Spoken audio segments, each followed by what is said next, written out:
Hang on. Oh, muted. Ah. Go ahead. All right, here we go. Hello, remember us? The Silmarillion film project. It's Here been a we are. while. Yes, it has. Did you think that we had just like folded and given up because of Rings of Power swamped the Tolkien fandom? Well, not to worry because you're in for like a 3-year gap until the next season. But we're here to fill it.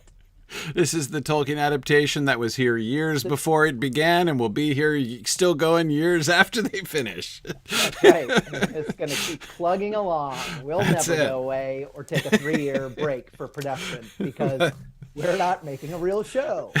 That's it. Our production is continuously not happening. Says you. It's all happening up here, man. It's all happening up here. That's it. We do have, of course, it's been impossible to spend so much time as I have in a real TV studio and not think thoughts.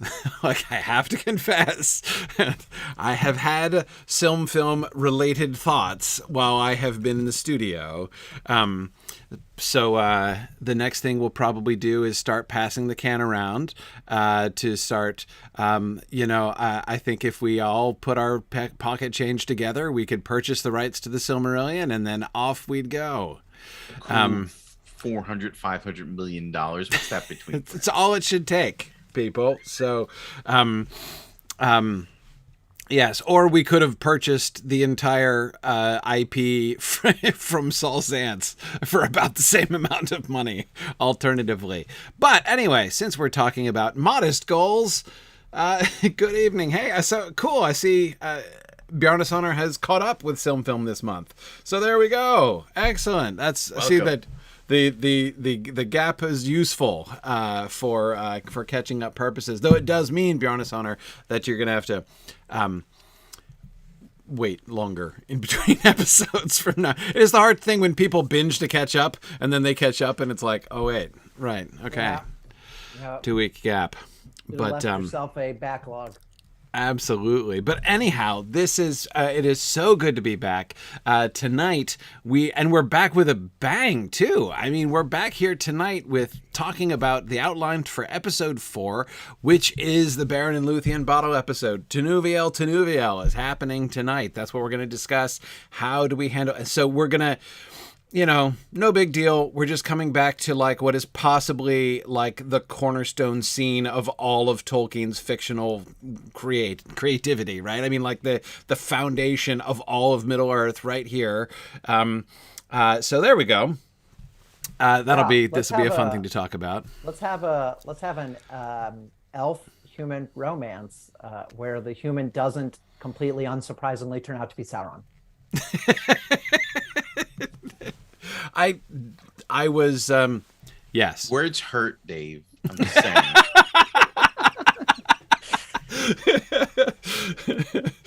Yeah, there we go.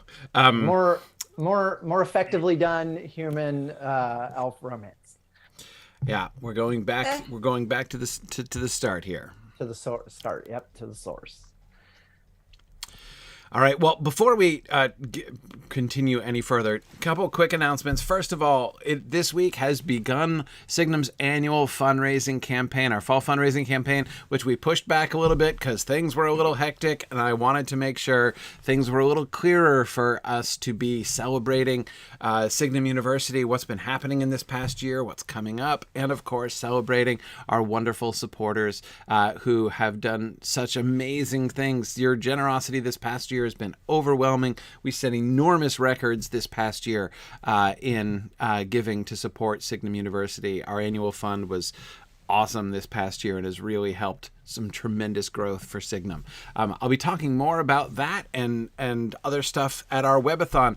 I'll be doing my State of the University address during the webathon on Saturday, November 19th, where I'll be talking about giving some detailed reports on the year that happened, and talking about the new plans to come, including things like our Signum University Press and Signum Studios. So that's some of our major new focus areas at Signum for this coming year. Really excited about those things. So, and of course, my annual Lotro Marathon, which I've been doing for like 10 or 12 years now, is going to be happening on Saturday, November 12th there as well.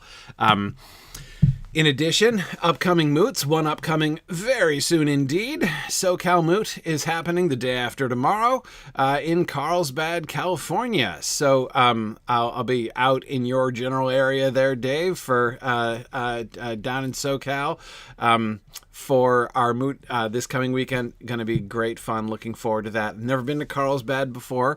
Flying into San Diego. Looking forward to connecting with folks. A lot of people coming to that one. Really excited to see people. And then, of course, the next one after that is our big first ever Southern Hemisphere moot, Osmoot in Australia at the end of January. So can't wait for that. So those are some immediate things coming up that I want everybody to be aware of. And I do want to just ask people to consider making a donation to Signum University if you never have before. We really appreciate the folks. There are a lot of people who give annually, who give on a monthly subscription basis. You can do either one of those things. And of course, all donations to Signum University are totally tax deductible. So I hope that you will consider supporting Signum and all of the stuff that we do and that we make possible at Signum University.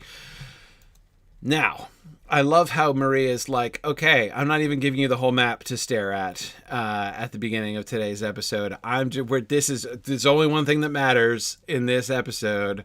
Is this like the bottle map? Basically, right? For our bottle episode? Yeah, okay. Exactly. All right, here's our bottle map. All that matters is Doriath. So we're going to be discussing episode 4. Now, episode 4 is not drafted yet. We have the outline of it, but we don't have the draft of it yet. But that's okay. We've got a bunch of things to kind of talk through and work through here. And let's just kind of acknowledge from the beginning the challenge here. On the one hand, episode 4, like the meeting of Beren and Luthien, on the one hand, as I say, I mean, it's like the iconic moment, perhaps in Tolkien's entire imagination. This is a huge, huge deal. But it's also it would be a really, really tricky scene to depict the way that Tolkien described it. I mean, we've talked about this before, and I think it just bears acknowledging at the very beginning of this discussion. If one were just to kind of casually put up on screen what Tolkien describes the way he describes it, it could go very badly, because the whole like mortal man peeping at dancing fairy woman through the bushes and then pouncing out after her and trying to chase her down with uncertain intent, right? I mean, at the very least, the optics not necessarily great on that one. Like it has to be done carefully. And so one of the things that I think is really important to me, one of the major issues here, is to kind of think through what is the essence of that story? What did that story communicate? What was Tolkien trying to communicate through that story? And how can we capture that? Marie, go ahead.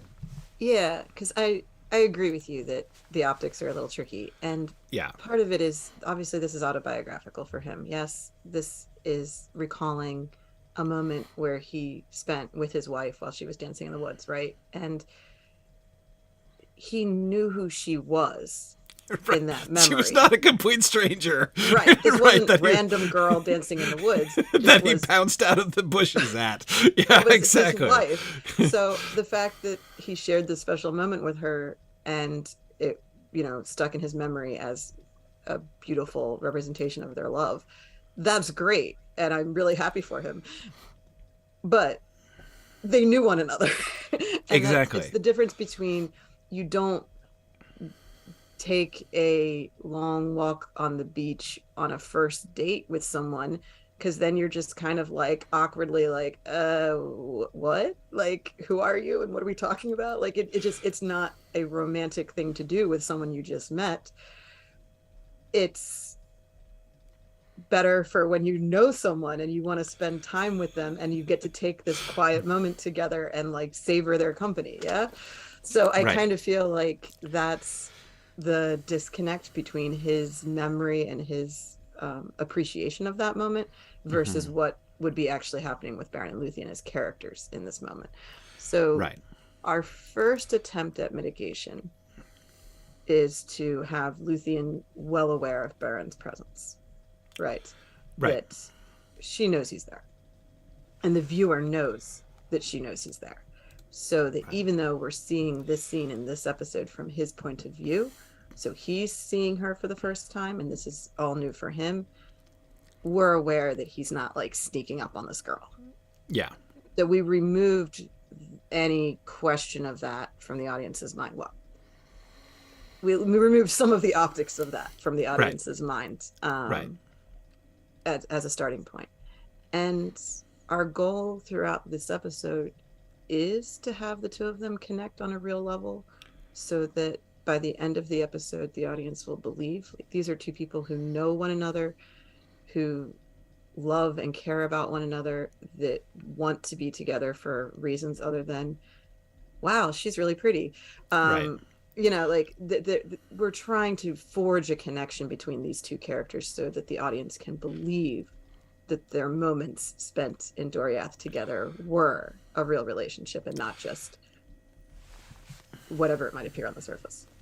Right. And that's another, of course, wonderful example of a challenge of translation, right, from the written story we have to a visual adaptation in this kind of medium, right? On the one hand, Tolkien left space within the story for the idea that they got to know each other and spent some time together there in the forest before they get to Doriath. He's not merely trying to play on some kind of mythic concept of love at first sight, right? Where like they're bound together now, their fates have bound them together. I mean, that's true. He does say that, right? But it's not just that they've seen each other once and then they go before Thingle and are separated, and you know everything else is just like everything, all the contact between them and their everything else that happens merely is premised upon some sense of destiny that they had when they looked into each other's eyes. He doesn't do that. He does leave space for them to spend some time together there in the forest and get to know each other at the beginning. But he spends no time describing it, right? Again, if we were to be exactly faithful in the sense of like we spend as much proportional time right on the show on that part of the thing as he spent in the book, what would we get? Like very little, right? It would be hard to get a viewer to really believe that there was substance to their relationship, right? But I mean, come on, haven't you ever seen Snow White? They met each other like once for like 45 seconds. It's fine. That's Turns the out it's alternative. Yes. It's not 1937. Well, there's that too. But no, I mean, that's exactly the kind of mythic appeal to that sort of thing that I'm talking about, right? It's exactly that kind of appeal that Snow White is making, and that I think would be challenging, not impossible, but challenging to make, and which Tolkien, as I say, is not necessarily exclusively making, even within the context of the story. But of course, but there's another element when we come back to the meeting thing, right? Tolkien has, there are kind of at least two elements that are coming together in the Beren and Luthien meeting scene. One, of course, is, Maria, as you were mentioning, the very famous autobiographical element, right? That that day, which clearly stuck so forcibly in Tolkien's memory and imagination with his wife Edith, of course, which so powerfully that, of course, as everybody knows, right, that's what's on their tombstones, right? Beren and Luthien are on their tombstones. His identification of her with Luthien went to the point of him putting that on her gravestone when she died. Beren was put on there for him by his children in recognition of the choice that he had already made, right, to put Luthien, over her grave because she predeceased him. So, anyway, so there's that, but there's more than that too, right? At the same time, he is also invoking a very powerful fairy tale tradition, right? A fairy story tradition of mortals, especially mortal men, who wander into Faerie, and when they wander into Faerie, cross the border into Faerie, and when they do, they encounter like an elf queen dancing. For instance, we see another example of this in Smith of Wootton Major, where Smith, who is wandering as a mortal in Faerie, sees the dancing ring of fairy damsels and the fairy, whom he doesn't realize is the fairy queen leading the dance. That kind of thing happens a lot in fairy stories, and it almost never ends well for the human. It's like a cautionary tale most of the time. If you, as the mortal, if you see the like indescribably beautiful fairy lady dancing in the woods, and you jump out, she is guaranteed to vanish. I mean, like, that's a given. But the question is, like, what hideous thing is going to happen to you as a consequence? You could find yourself asleep for 100 years, right? You could find yourself turned into a beast, right? There's all kinds of things that can happen to mortals who do this kind of thing, right? So he is setting up, with the Beren and Luthien story, he sets up this sort of typical fairy tale scenario, right? Which is familiar to many people. But then he turns it, right? And the really remarkable turn. And then here, Marie, this is where, like, the autobiography comes relevant again, right? The miracle is when Luthien turns and lays her hand in his. He does burst out of the bushes. He does chase after her. And she turns and welcomes him. She turns and lays her hand in his. And her choice, and that's like that never happens. Like the fact that the fairy princess reciprocates that he's attracted to her is like, he has no choice. I mean, like, seriously, what is he going to be like? Nah, I'm good. Like, I mean, seriously, like, he is smitten by her is again, like, that's. Does anybody do that when they meet Luthien in the book? No, nobody fails to fall in love with Luthien when they meet her. At least on some level. Right, exactly. But anyhow, so yeah, it's. That's normal. It just proves that he has a pulse. But when she turns and falls in love with him, when she turns and answers him, when he calls to her and she answers him, and doom falls on Tinuviel at that point, that's where everything changes, right? That's where Tolkien's version of this fairy tale becomes really fascinating and completely unique, within this sort of tradition. So it's a big deal. Like, it's a big, and especially again, then when you add again that autobiographical freight that hangs on this scene, it's a really big deal. So the trick is, how do we capture this? Because the scene, which could look, again, the optics can be really bad, which could look positively creepy, right? To have him be all like peeping Tomish in the bushes, and then have him leap out all like sexual predator-like, and like, seriously, like, there's all kinds of creepy that this could look if not done carefully. And the irony is, there's something almost like innocence to the story as it's actually told. There's an element of that there, which is like an extra challenge to try to capture. Do you think? Do you agree with that, Marie? That the sense of innocence in that? Yes, because the story seems to clearly be written by someone who did not for a second imagine that Beren was a sexual predator hiding in right. Right? Yes. Like, that's not even on the radar. Yeah. And Those optics think were not that's- visible to Tolkien when he was right, watching it. Yeah, yeah. I think it's beautiful that that wasn't even thought of. But also what you were saying earlier about the typical consequence of man who stumbles into Faerie and meets beautiful woman. Yeah, the person who's in danger in this sequence isn't Luthien. No, no, There's it's zero not. Just a little harm bit. that's going to come to Luthien No. in anything that happens here. Beren's the one who, Mhm. should he make a misstep, will find himself ensnared in Faerie, in Right. Doriath, in Yeah. Luthien's spell, etc. So I do think that we can play on that to kind of overturn the.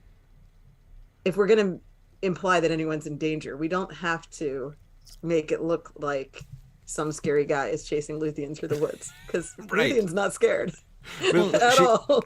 Yeah, there's no need for her to be scared. No, I agree. I think that Right. that's but trying to. Balance I- it out. And I yeah. think that Yeah. we're going to show the meeting from Beren's point of view, right?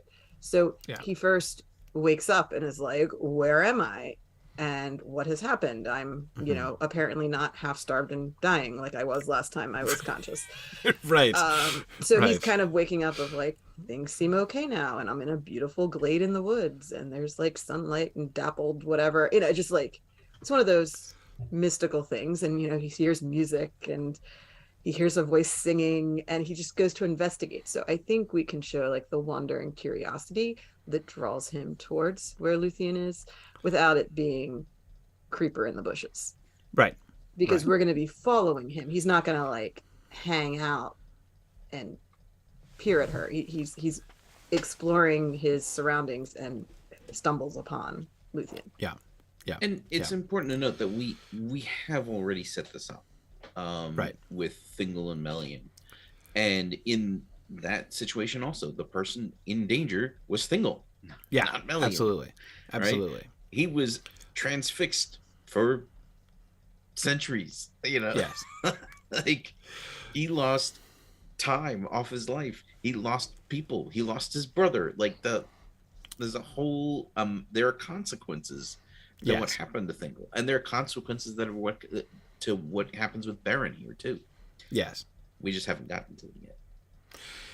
Right, exactly. But I do think preserving some of that sense, I think it would be important to try to preserve that sense of, well, I don't know if danger, like if we necessarily have to make people, not danger in the sense of having, it's not like we're trying to make viewers be like, oh no, is Beren going to die? But like to have that sense of, if there were a way for us to capture something of that element of mortal transgressing in Faerie, and you just don't know what's gonna. I mean, there's an irony here, right? Because he was setting out to come here, so he's reached his destination on the one hand, but at the other hand, I think he's got to realize when he wakes up that this is no place for him. He is not supposed to be here. Like, he's a transgressor here. He's crossed the boundaries and he could be killed. But being killed, it's not about physical danger. It's not about like, oh my goodness, my life is in danger and I might get shot or something, right? I mean, it's about, well, I mean, at the end of the day, what I'm talking about is trying to capture some of that Faerie element, right? Some of that mystery, that sense of like, not just I shouldn't be here and they might kill me if they find me for trespassing. It's not like trespassing on Farmer Maggot's land, right? Or he might sick his dogs on you. That's not the kind of fear that he has. It's that sense of this is not a place for mortals, right? Yeah. Like how this world works is not how the world that Beren came from worked. So like Yeah. what could happen to him, it's more like the Nen Elmoth stuff of the woods are out to get you. Yes. And the woods are not going to behave the way you think woods should behave. So like trees can just move and things that were just there are gone. And didn't I just go in a circle? Like that whole thing of, I don't know what's happening here. I don't know how this works. Mm-hmm. He should feel like an outsider and a stranger in that way throughout the sequence. Yeah. And we do have him experience a few things that are meant to be Faerie, including when Diron catches up with them. We had him just have that moment of Spellbinding. darkness. Yeah, like he's just Yeah. out of it for that sequence. Right. He's not part of the scene, and Stephen- it's like all this yeah. again. Stephen brings up the dwarves in Mirkwood. Yeah, You know, in The running Hobbit, you yeah. know, running into the feasting of the elves, which, by the way, by happy accident, I wound up reading The Hobbit to my 4-year-old daughter, and she is absolutely transfixed. We're I'll tell you more about it some other time, but we're in Erebor right now, and Nice. yeah. Anyway, so but the real danger that Beren is in is Luthien like turning him back into the girdle and him just wandering in the girdle forever. Mm-hmm. Right? Mm-hmm. Like that's a real possibility in this sort of situation. Yeah. Yeah. And she would be well within her rights to do so. And you kind of get the feeling that that's what Diron would kind of like her to do. Yes. I mean, it's the prudent thing to do in almost any, all other personal motivations aside. It's yeah. I mean, this is, He's not supposed to be there. he's not supposed to be there. Yes. Mortals aren't supposed to enter Doriath. Well, okay, dwarves are allowed in, but humans are not supposed to enter Doriath. Right. He's the first one to cross this boundary. And of course, it's also got to be a big deal that they can tell he has crossed through the girdle of his own. Like, nobody does that. No one's ever done that. What does this mean? Right? Who is this guy who could get through the girdle of Melian without, being stopped or killed or trapped or whatever? Yeah, I think that's Luthien's initial interest. She's just curious, who is this person? Right. And that curiosity eventually leads her to get to know him, and then she has feelings. But the initial reaction is, who is this guy? Right. Yeah, exactly. And you can see how she and Diron would both have very different kinds of responses to that, right? She being more curious, right? I can see essentially both of them might be able to say the same sentence, right? Something like, who is this guy that he could come through the girdle? Yeah. But they would say it in very different tones and with very different intentions, right? Yeah. Diron thinking is this some dark force of evil in disguise or something? Or is, what could have the power to come through? Certainly no mortal has the power to come through the girdle unassisted. Did he get some assistance? And if so, for what purpose? There's got to be, seriously, it's the perfectly rational response to say there has to be some sinister explanation for how this dude got through the girdle of Melian. Whereas Luthien would, I think, very plausibly have a very different reaction. Be curious or perceiving, being her mother's daughter, perceiving that there is some greater destiny at work here and wanting to find out what it is. But yeah, it's, so yeah, for her to be intrigued, not just because, of personality differences with Diron, but again, some kind of perception. Yeah. But anyway, yeah, no, but especially now we're going to be mostly from Beren's point of view, right? So we're not going to be getting the full description of what this looks like from Diron or from Luthien's perspective. Not at first. Yeah. Okay. But we will eventually. So because this is a bottle episode, all the scenes take place within Doriath. And the main storyline is Beren's viewpoint of his exploration of Doriath, meeting Luthien, Right. all of that. But the B plot is essentially Luthien and Diron interacting with each other in response to him. So that's where we pull out of the fairy realm element Right. and just have just normal things here. Right. They're in their home. This is where they live. So nothing Right. weird and fairy is going on in those scenes. So that'll differentiate Beren's experience from that. Right. And that'll allow Luthien and Diron to discuss their reactions and what they think. Yeah. And then I guess we also have another side plot of Thingle and Melian. Thingle and Melian, yeah, exactly. Discussing what Thingle's view of the world is before this mortal stumbles into his court. Right. Yes, exactly. Yeah. Okay, so let's look at some of the details here. All right. How long do we have with Beren in the woods before he meets Luthien? What are we envisioning here? Not long. Not long. Yeah, he wakes up, and that leads into him meeting her. Okay, so Keep he's in mind gonna. that we're Yeah, no, go ahead. we're on the heels of episode 3, which spent a lot of time with Beren getting through Nandungartheb and getting through the girdle itself. So, right. like, we're there. Beren collapsing into the undergrowth, unconscious, is where we ended episode 3, right? We actually ended episode 3 with Luthien finding him unconscious to give to make sure that the audience knows that she knows he's there. Yeah. Right. Yeah. So we've preemptively removed the whole he's watching her without her knowing he's watching her dynamic. Yes. Gotcha. He may have thought he was watching her unbeknownst to her, but Right. he was wrong. Right. So he doesn't know that she knows that. Right. Gotcha. Okay. I'm with you.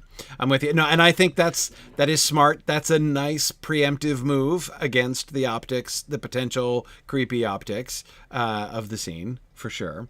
So yes. Okay. So he wakes up. What I'm trying to figure, the reason I'm asking about the time before he meets her, is I'm trying to get what, if any, sense of that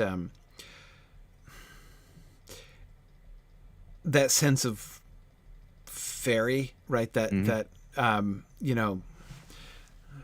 he's not just in a rather nice forest. Yeah. Right? I mean, so he will have had the experience, but also, I mean, he was near the end of his tether when he was having the experience of passing through the girdle, right? So he's going to wake up and he's going to feel much better than when he dropped unconscious, and he's going to be looking around at these woods, and there have to be things that he's... How do we convey that sense of Faerie? So there's a few things.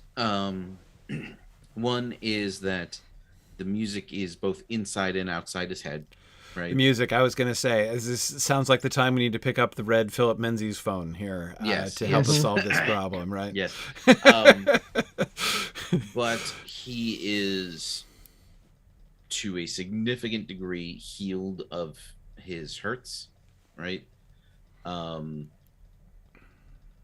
when he does find her, she basically disappears. Like, she runs off, but makes it happen preternaturally fast, what is apparently preternaturally quickly. Sure. Because she, in fact, slowed him down in time. Right. Okay, so his first sort of confusion will come from the fact that he's healed.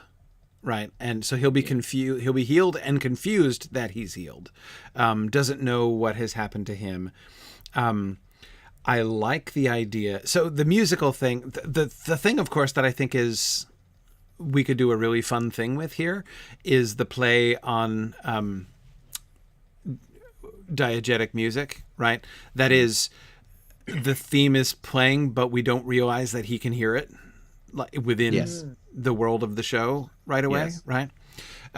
So this sort of haunting piping music can be, and then we eventually realize that he can hear that too, right? I think this is a clear moment where we can play with the boundaries between, the theme music that is setting the mood for the audience, and the music that he himself is hearing and is kind of setting the mood for him. So that, I think, is creates a pretty fun opportunity to establish that kind of mood. And his reactions would show both wonder and perhaps a kind of dread. I would think it would be fun if there were it's like his first reactions should be something along the lines of, there should be a disjunction, is what I'm trying to get at, between how he's acting and what the visual the visuals are going to be beautiful, right? Beautiful forest, right? I mean, it's not going to look like dark and creepy. It's not going to look like Nan Elmoth, right? It's, which was creepy, scary, dark forest. I don't know, I feel like his reactions should almost be like the reactions of someone who is hearing ominous, creepy theme music, right? He's looking around. He's not sure what is going on, what is around him, whether he's in danger. And what's his state of mind after everything he's been through too? Right. So one thing we need to do with Beren is heal him in this episode, right? And the physical healing happens within the first scene. Like, he wakes up all better. Right. Like, right. His cuts and his gauntness are more or less dealt with. But the mental healing obviously takes a little longer. His dad just died. Everyone he knows just died. He just went through a pretty harrowing experience. He's had a rough go of it. And that doesn't just shrug off, right? And so, and even apart from, I agree, the very important psychological and emotional scars that he has no reason to think that his tough go is over. I mean, he's not going to wake up and be like, or that he isn't in fact dead, as Stephen suggests. Right. So he's still in that survival mode and expecting there to be dangers around him. So he shouldn't. He should not be relaxed in the scene. He comes across Diron and he's like, "Is this heaven?" And Diron says, "No, this is Iowa." Exactly. Yeah. But he shouldn't be feeling like, I made it, everything's great now. Like, he's not Frodo and Rivendell waking up from his ordeal. Right. Exactly. There's also there's an effect that they do in one of the Star Trek Next Generation films, Insurrection, one of the less great ones. But they go down to this planet, and there's these people there that they're basically elves. They're basically Tolkienian elves, essentially, right? They live functionally forever. Okay. The lady shows Picard this intricately woven tapestry and says, "Oh no, that's the work of an apprentice." Maybe in a couple hundred years he might, graduate to do work on his own. Right. Right. But she's trying to show him how they do that by getting him to hold on to a single moment. And there's you see water dripping off of a leaf in very, very high resolution, and it happens very slowly. And having stuff like that happen while he's moving through the forest, things just acting differently than he would expect. Generally, physics works a little bit differently here. And maybe we can't, as viewers, tell the difference, necessarily discern whether or not physics is actually changing or whether his perceptions are just being messed with. Right. And so I think there should be enough that's weird and off when we're in the Beren point of view scenes, and then everything's totally normal in the Luthien and Diron scenes, and so that'll be obvious that his experience is different. Right. And it's going to take a while to get to the point where he does relax. And he does let his guard down, and he does laugh, and he does agree to dance with Luthien. Tra-lolly up at about Right, exactly. Yeah, eventually we're getting to tra-lolly and fall in love and all of that. Yeah. But his first reaction, while there's quite a bit of wonder, he's not happy. Yeah. There's nothing that is joyful about his initial reactions. He would not be it's not like he would be ignoring the fact that what is before him is beautiful. Like, the forest is beautiful, and there would be some awe involved in that, I think. But but also dread, fear, concern, doubt of himself and his own sanity. He certainly, but okay, so now in that state that we were just describing, he realizes, there comes the moment that he realizes that he was hearing actual piping, right? Mm-hmm. That it is in fact diegetic music. And he sees Luthien dancing in the distance.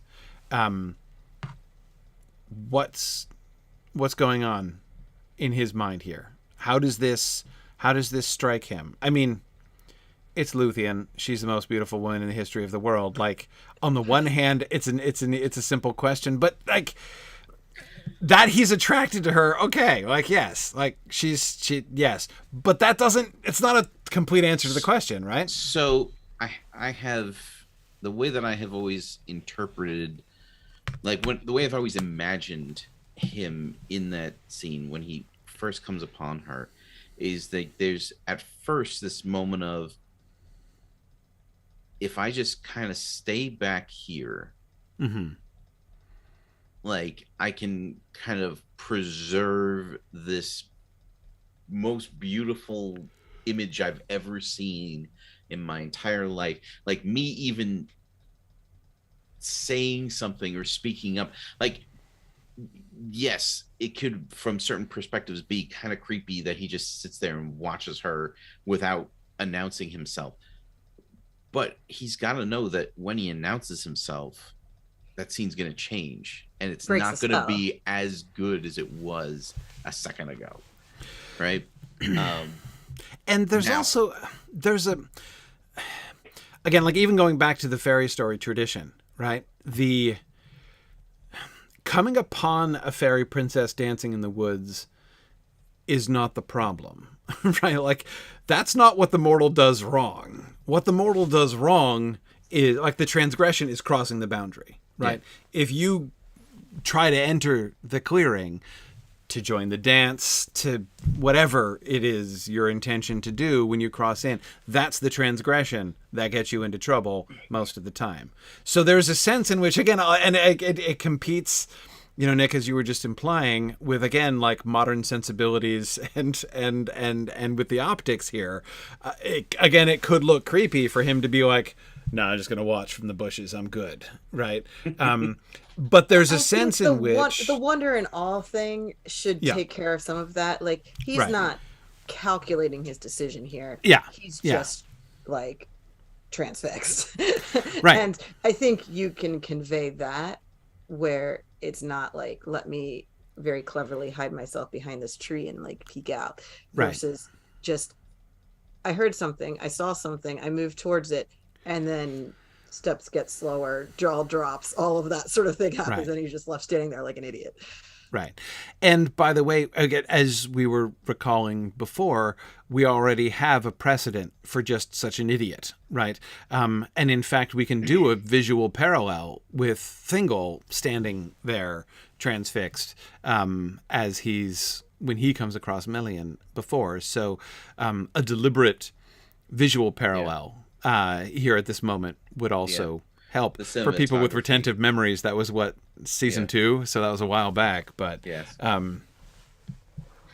also what might be neat, because we have in the outline that he kind of stumbles into the clearing, but what might be kind of interesting is if that is almost completely unintentional for him. Like, he's standing there behind the trees, right, and then all of a sudden it kind of looks like he's still standing in the same spot, but the trees aren't there anymore. Oh, yeah. Right? Yeah. So either he moved or thought there were trees there that weren't there. Like this. Again, the uncertainty, whether it's his perceptions or whether reality has changed. Yeah. Rather than like the trees just got out of the way all of a sudden. Right. The trees were like, here you go.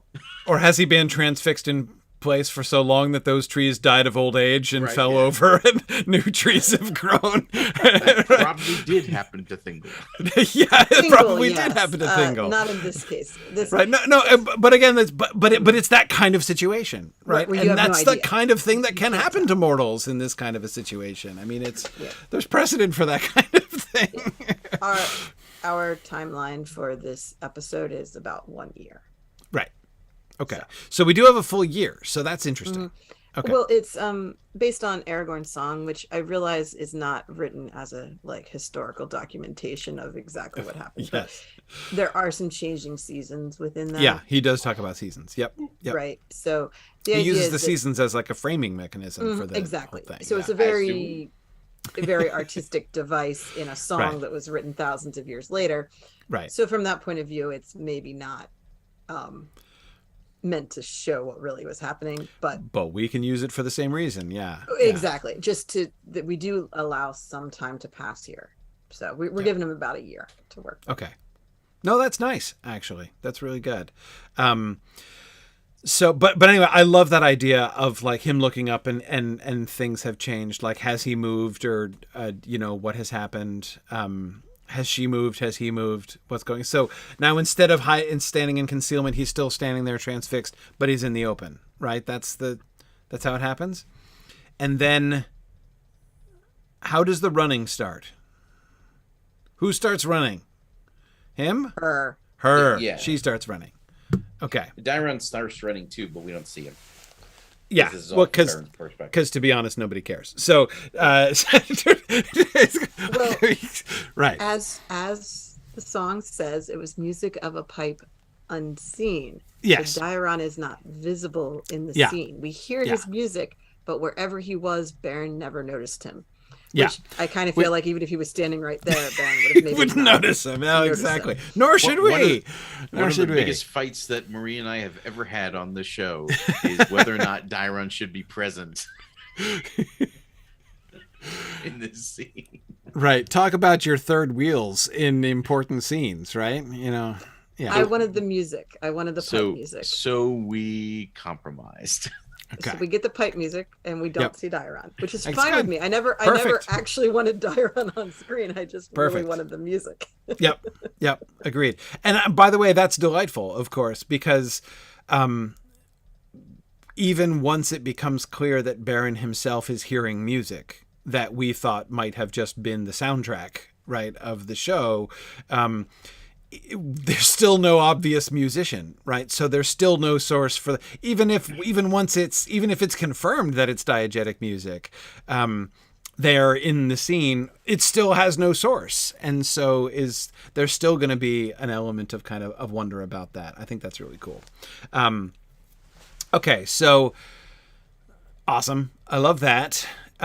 So she starts running. Tell me about the running. So he's transfixed. I know we don't have time to talk about the entire episode in this level of detail, but come on, this is the important scene. I want to make sure I'm getting, and I hope you can see the ways in which I'm pushing on this. I'm trying to understand how we're characterizing and framing their relationship from the beginning, right?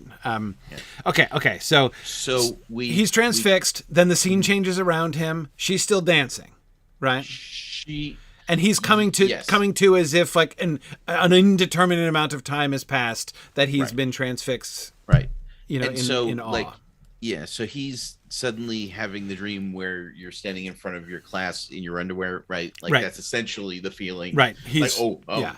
What? I'm right out here. Aren't I? Here I am standing here. Yes. Right. And she immediately takes off, right? Like, and we can do it one of two ways. One where Beren himself is in slow motion and she runs off normally, or the other is he's operating at normal speed and she just is right. Like, okay. But wait, before we get to the chase scene, out of there. Well, I want to know more about like what the running. So she starts running. How does she start running? Like, what's the running like? So she's dancing.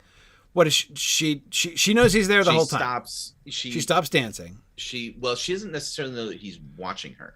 Okay. She knows that he's like over on the other side of those bushes there. Okay. Right. Because last she saw he was asleep, passed out. Right. Okay. So she's now seeing for the first time that he's awake. But now he's standing out in the middle. Like, did she do that? She saw that. Right. So she sees him emerge from the bushes. Right. The reality is the way that I interpret what we're showing is that he actually did walk forward. Right. So he's just like didn't realize sleepwalking, that sort of. Yeah. Right. Mhm. Right. And he kind of snaps out of it and realizes, oh, I'm right here. Right. And so from her point of view, this is he's walking very slowly, dazedly out of the bushes. Right. And we're seeing this whole scene, though, from his point of view. So from his point of view, she vanishes more or less instantaneously. Like she was there and then she's not there anymore. Okay. And the music goes away with her. Not necessarily, it could be instantly or it could like fade out in the distance, but the music cuts off and she's gone. I think cutting off. I vote for cutting off. Yeah, and he's just what? By the way, cutting off with like a lingering note, like this, like the last note just goes, and it's not like the end of a musical phrase at all. It's like right in the middle, just boo. Right. What instrument is Diron playing? He's a pipe. Like bagpipe. What kind of pipe is he playing? Flutes. A flute. Pan flutes. Yeah. Flute.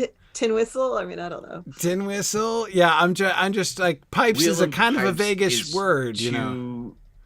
Like the wheel and pipes is something you play sitting down. You have to pump it, and no. Yeah. No bagpipes. Yeah. No bagpipes. I'm a huge fan of the wheel and pipes, but I'm not for the scene. But not here. Vote no on that. No. I'm kind of thinking flute, right? I mean, some variation of a flute, whether it's a reed we can give or an actual... I think we can give Philip a vote here, but I'm just. Because again, I'm trying to picture this. Like whatever it is, we've got to have Diron toting it later on, right? So it needs to make sense in that regard. Okay, so she. All right, so she, seeing him, sort of staggering through the bushes, she obviously doesn't run as soon as she sees him because he's sleepwalking very slowly. Right, and she sees him, but when he comes to himself, she's still there. Right, he still sees her. Maybe, or is she gone? She might not necessarily see him come into the clearing. Okay. Right. So, like, if she is so into it that she suddenly turns around and he's there, and she just kind of stops for a second, you know, and we could even be kind of hinting that they're going to wind up transfixed for the next 300 years, like. Thingle and Melian, but instead she bolts out, right? And the setting gets just a shade darker, right? And the music peters out because party's over, right? Mm-hmm. That actually should happen when she sees him. When she sees him, but she doesn't see him right away. What's her? Right. Do we see her seeing him? So, okay. Because if we're sticking to his point of view, he's going to come to himself and she's gone? No. So here's the way that I'm seeing this play out. Okay. He realizes that he's out in the open, looks up, and she has stopped dancing and is looking right at him. Ah, nice. Right. Yeah. Because he did come in on her unawares. Right? We're preserving at least a little piece of that. Right. But we should show her there should be evidence that she's just stopped in the middle of dancing. Right. Right. So so she's just like standing there looking at him, right? No. She's like and then okay, right. Like, so it's clear that she was dancing until just then. Anticipating having to actually deal with you just yet, right. Like this is again the hand of Iluvatar is driving a lot of this forward, and so she didn't make this thing happen. Right. Like her intention was heal him up, observe him without his knowledge, so that she can get an idea of what's going on here. Right. And so she now sees him suddenly, and that's the moment when he comes to himself. So we can imply whether there is, in fact, there's an almost implied kind of causal relationship, right? When her dancing stops, when she sees him and stops the dancing and the music stops, he snaps out of it, right? Out of his stupor. And so there she is, and she's not gonna the look on her face, right? She's not gonna look scared. She's right. she's going to be surprised. Bewildered. Yeah, maybe a little bit of like, oh, like Yeah. Startled. Startled, but not scared. yeah. Right. And not dumbfounded either. But also not she's there. She's not going to be like smiling cheekily Coyly. at him or something, Yeah, right? So I mean, she's gonna acknowledge him, but she's gonna be startled, a little bit startled, and in her startlement, she leaves. Yes. Right. It's the time to go. Time to go, because she doesn't know exactly what's going. She still doesn't know who he is. Doesn't really know what's going on, and Right. this was not. This wasn't part of the plan. This wasn't part of the plan. So, even in her more benevolent brand of curiosity about him, benevolent is the wrong word. But anyway, her more friendly curiosity compared to Diron's more alarmed curiosity. Suspicious. Yeah. Okay. Nevertheless, she's still not just going to walk up to him and be like, "Hi, well, welcome to Doria." All right, so she's going to leave. So she leaves, but she's running away not as if in fear, right? But she's going to turn and run. Right. So the audience won't know why she runs away in that moment because we're seeing it from his point of view and he doesn't know what's going on. So it won't be until later when we see her and Diron discussing what's going on that we understand where she's coming from. Yeah. One thing that I like about all this is that basically what we get in the Silmarillion account and in the Lay of Luthien account is what we're showing from Beren's perspective. Yes. There's more to this story that we're showing in the background, Yes. right? That didn't find its way into the Lay or into the Silmarillion account. But the story in the Silmarillion is true from a certain point of view. Right. Absolutely. Okay. So she runs away. Now, what does he do? He chases. How? Why? Like, does he chase after her? Or does she just get away? Convenient time to cut the scene and go see what Thingle and Melian are up to. Ah, I see. So, fade to black. So she like scarpers she's while he's gone, standing He's there. left standing there like, Yeah, like what just happened? Yeah, okay, and right, then yeah. gone. Yeah, so Cut. Okay, he nice. is Like that. going to go look for her, but not immediately. So Good. we'll go check in with Thingle and Melian. When we come back to him, he's wandering around the woods of Doriath looking for her, and occasionally catching glimpses of her far away, and he'll like run over and she's gone, kind of thing. So I don't know how many times we're going to repeat that, but there's a little bit of that happening. Yeah, good. And here we're picking up. That is also clearly picking up on echoes of Aragorn's song, right? With his search for her at that point. Now, of course, this is actually only set up for the actual scene, which is Luthien and Diron talking about Beren and observing him. Kind of like my kind of thinking about this was a lot of, I don't know why there's so much Star Trek in this episode, was a lot of the pre first contact observation of that Starfleet would do over cultures that were not warp capable yet. Like they would be hiding in a blind and I remember that. This is actually from the same movie. They do the same thing. Okay, I remember that scene. I don't remember the other scene, but okay, go ahead. Oh, I definitely remember the other scene about the pausing time and like there's like a butterfly or all that stuff. But anyway, the point is, this is Luthien, the anthropologist. Yes. She's studying the first human that she's ever seen. Yeah. To understand him and his culture. It's his first Doriath contact. I got that. Right. Yep. No, that makes all kinds of sense.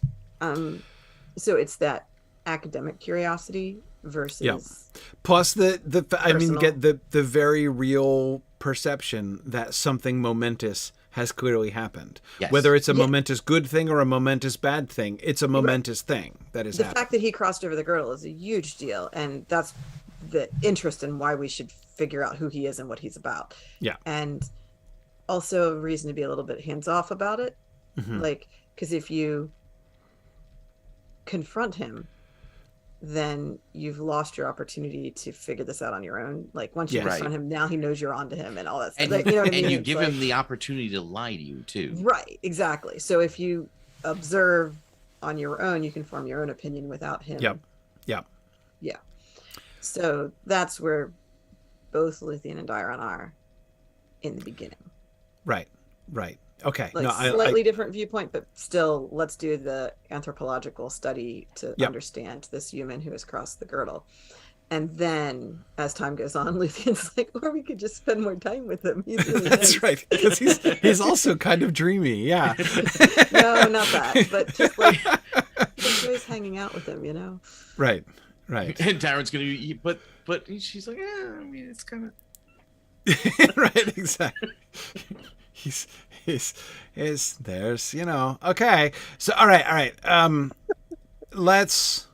Okay, no, let's stick. I was gonna say, should we segue with the cut to talking, but no, it's not. Let's stick with Beren and Luthien. Okay, Yeah. so after that moment, right now he's befuddled. Right. He's going to start searching for her actively. Why? Where's Beren's head right now when he's searching for her? Why? To what end is he searching for she's her? the only person he's seen in this forest. Okay, fair. Fair. I'm alone in this wilderness, and there's another person, right? And she who also happens to be the most beautiful woman that ever lived. devastatingly attractive. Yes, exactly. So that doesn't hurt. The situation. It's not a disincentive to introduce oneself, certainly. So yes, right. I get that. Okay, so he. And of course, this is going to be challenging because we don't have anybody for him to talk to, so we can't really disclose what's in his head other than by his outward actions. Right. Well, we see him catching a glimpse of her, running off in that direction immediately. We see him looking around, like he's clearly searching for something. Right. Okay. So we'll get the sense of You don't- searching, but you again, don't he think doesn't. You don't Go think ahead. he should narrate his own actions? No. Right. maybe a Preferably voiceover. If we or give him to a handy animal companion. Yeah, give him an animal companion. Give an animal companion to explain everything to. Yeah.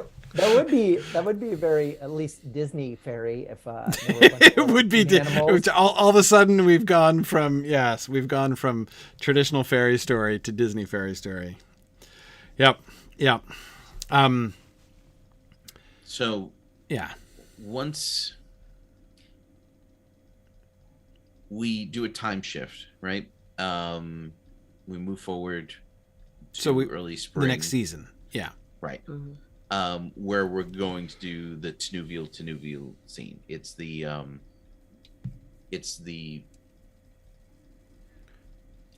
Act 1 turn, essentially.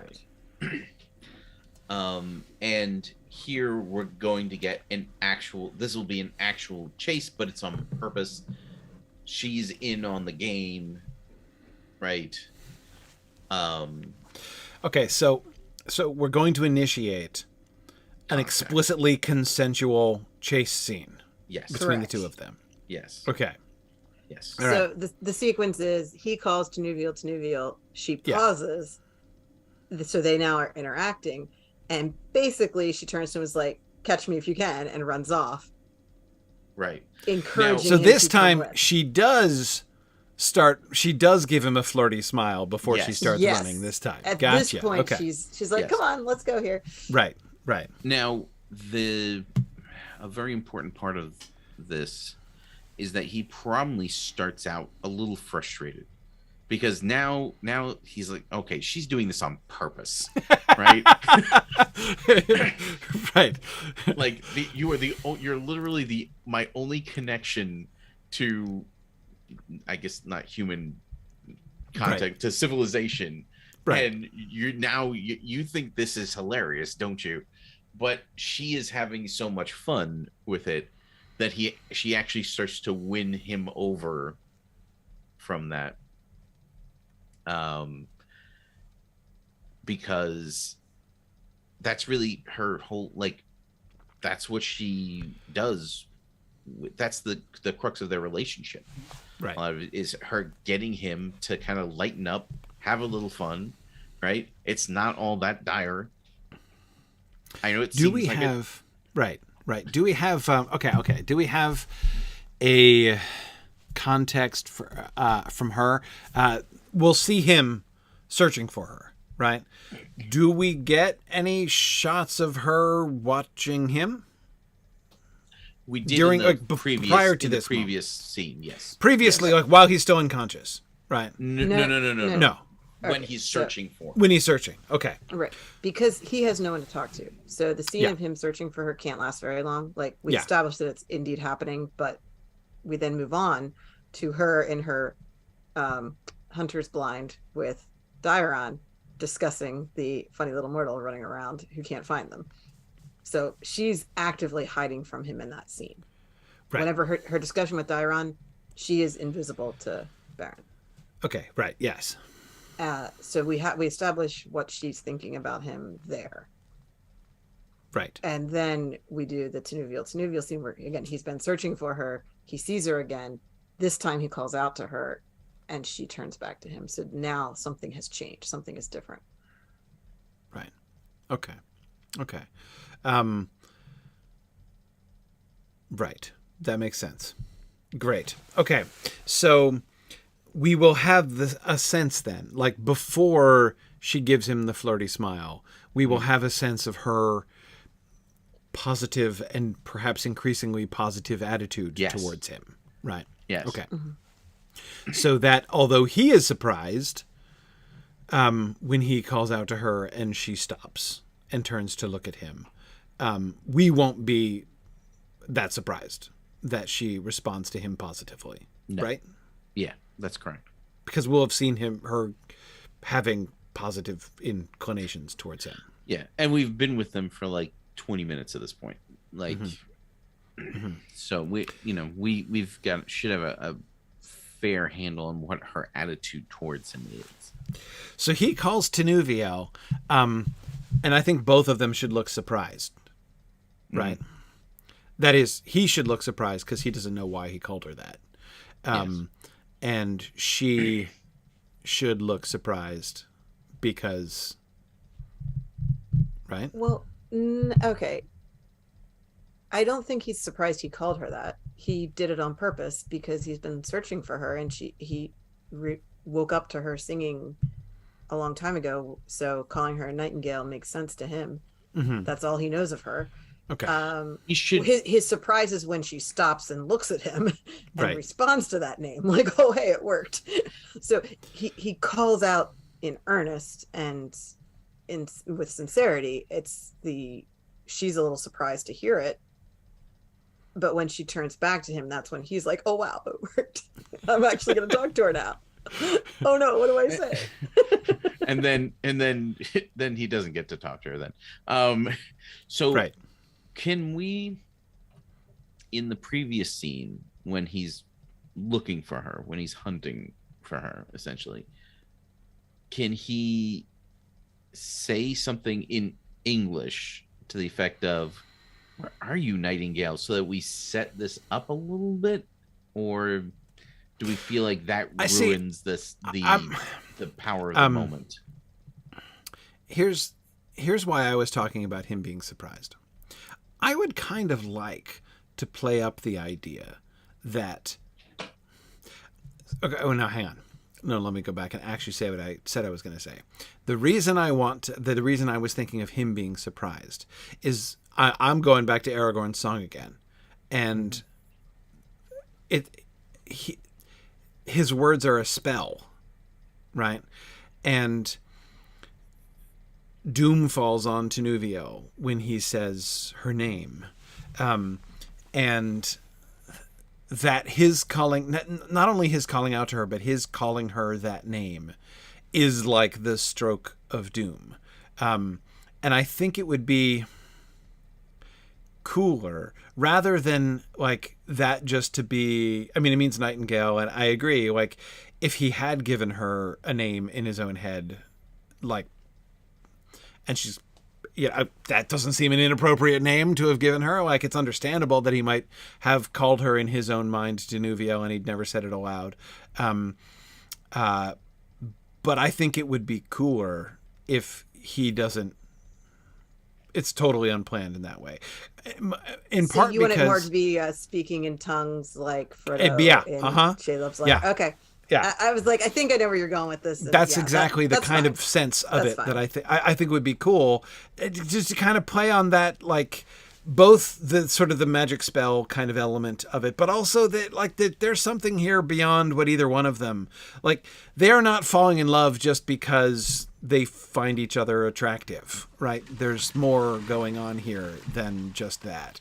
And so I think if there are ways that we can kind of plant, The fate idea. yeah, if we sort of plant those things.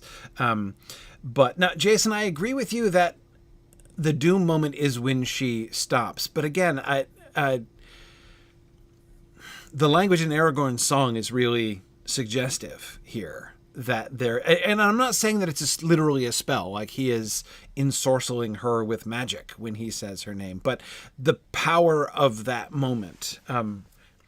You're right, doom falls on her when she stops, but it's his speaking.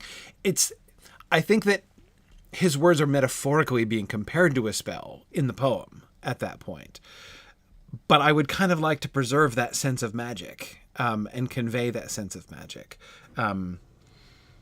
Anyway, yeah. You know what we could do? Huh. Here we go.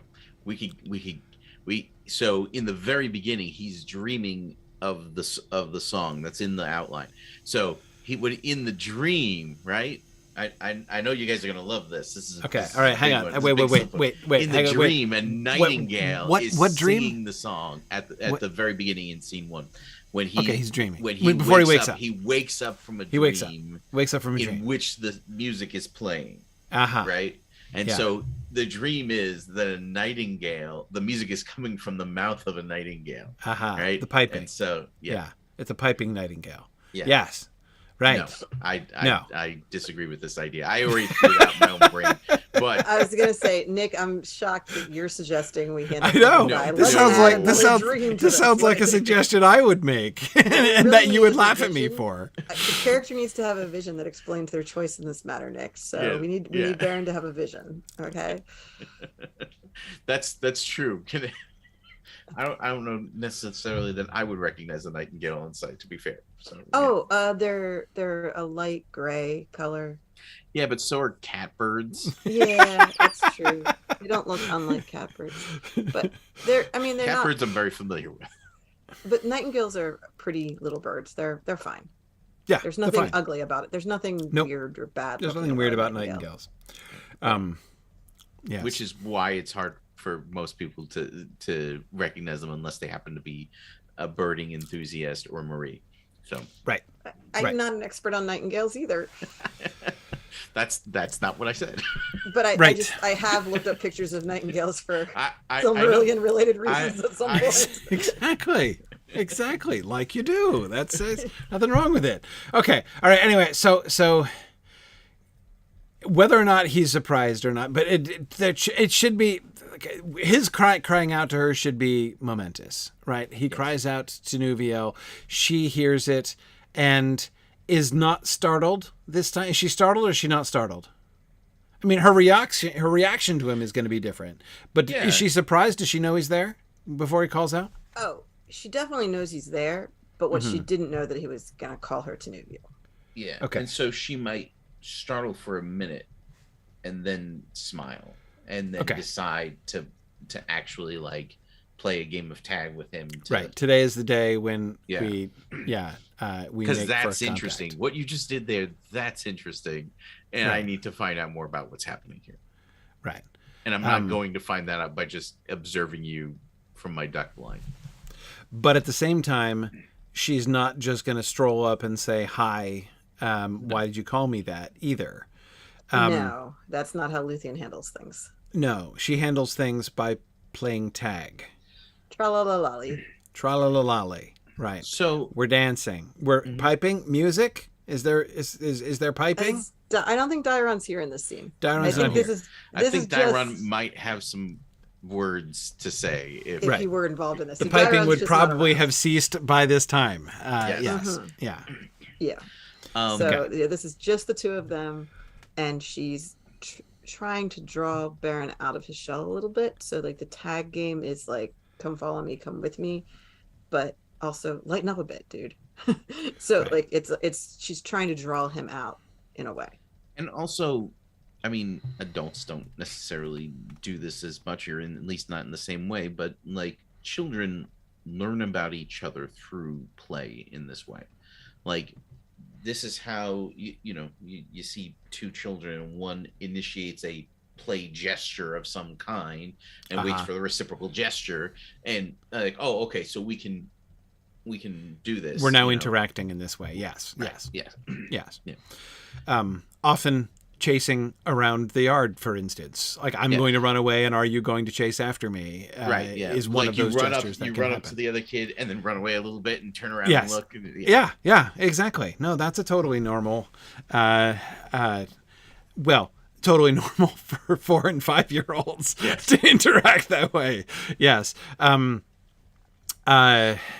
Stephen, I agree with you that like board games or like party games or stuff like that, that's something that adults do, but this is not one of those things. And so, right.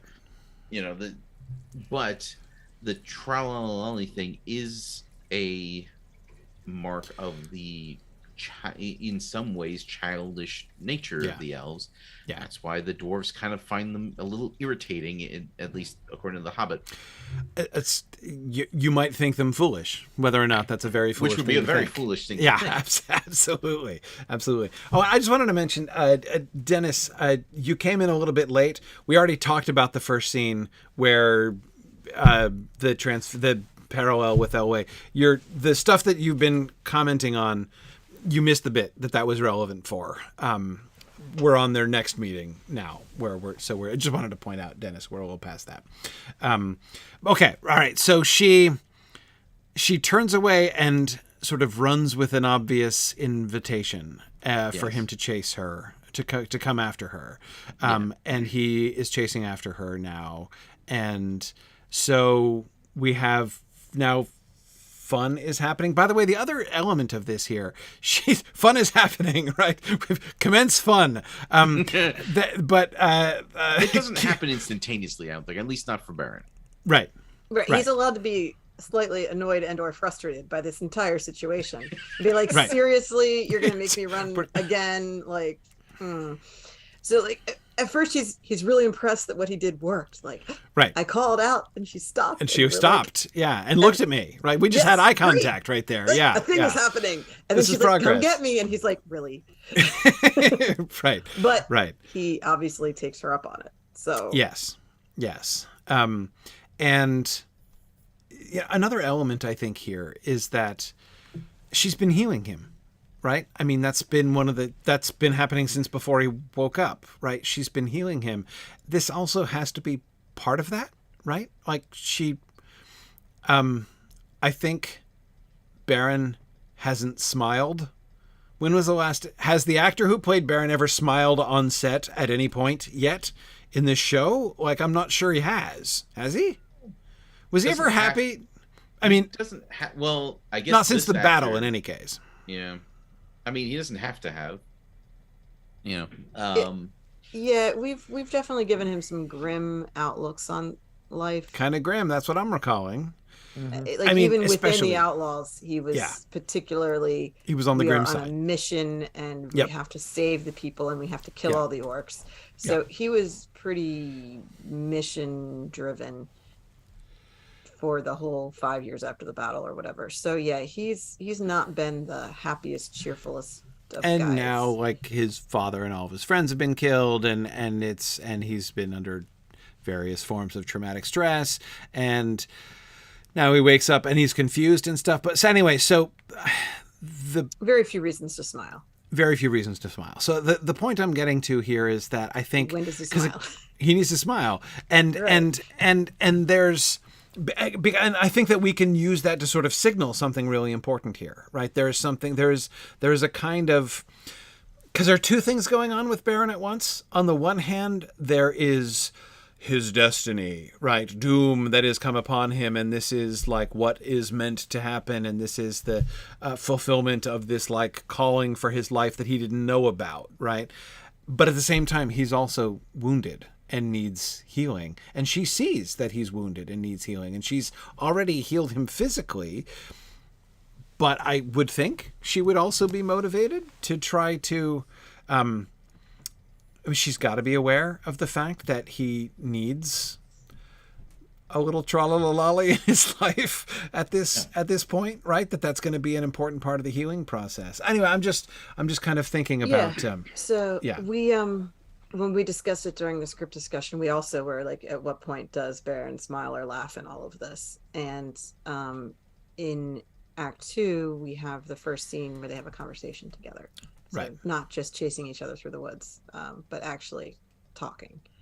And it's mostly a getting to know you conversation. It's not all that deep. How does the chasing scene end? Okay, sorry. Before we get into it can I like we? I think there's a thing that I will miss if we don't have. Okay.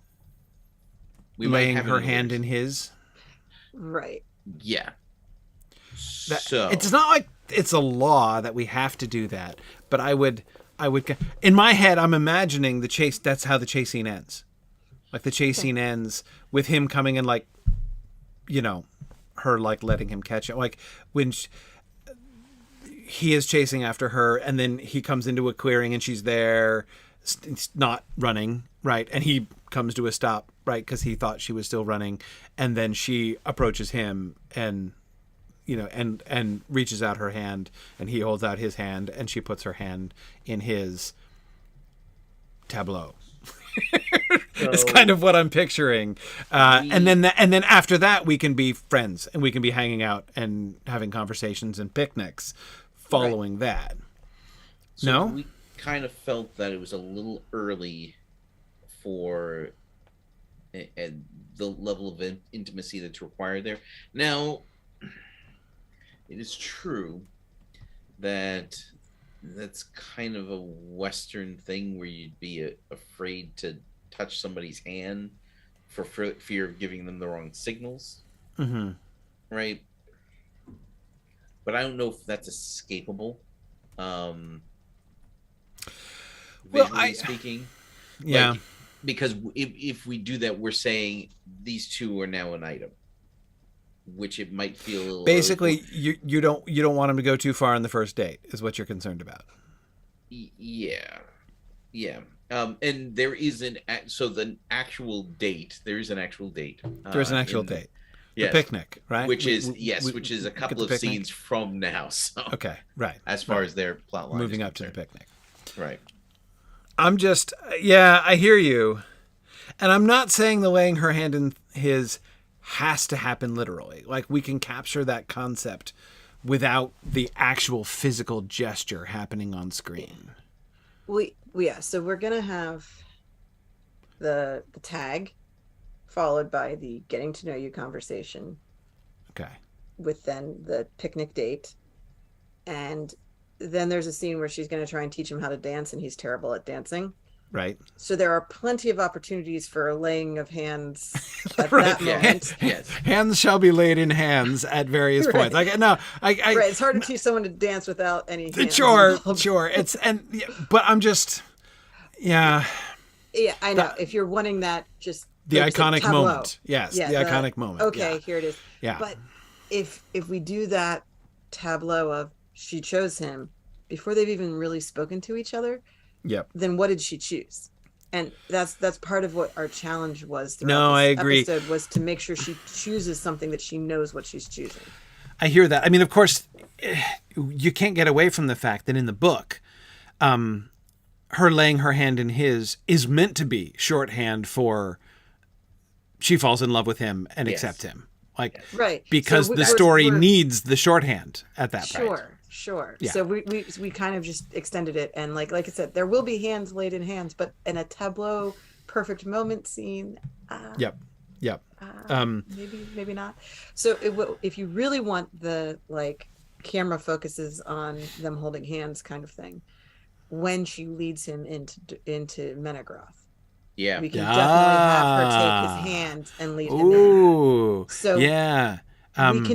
we can make a significant hand-holding moment there, I think, a little easier than while they're just hanging out in the woods. Okay. I mean, I would, yeah. I could see a fun kind of twist to the hand laying moment, right?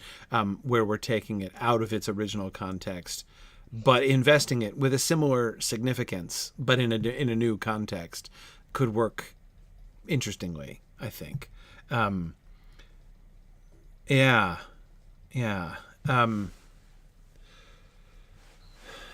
Right, yeah. 'cause I know why you want it. I don't disagree with why you want it at all. It's one of those things, like, I know I would be like, if I were watching this, it's one of the things I'd be looking for. Like, Sure. yeah. Is she, when's she gonna lay her hand in his? Yeah. But okay, no, I am totally sympathetic to the reasons you're resistant for that, because again, it literally does serve as shorthand for now they are a couple. Yeah. So we want to establish them as a couple on screen. And to indicate her own willful choice of Yes. them being a couple. She Yes. has more willful choice, it seems, I think, than he does, actually. But anyway, like, the big deal is that she chooses.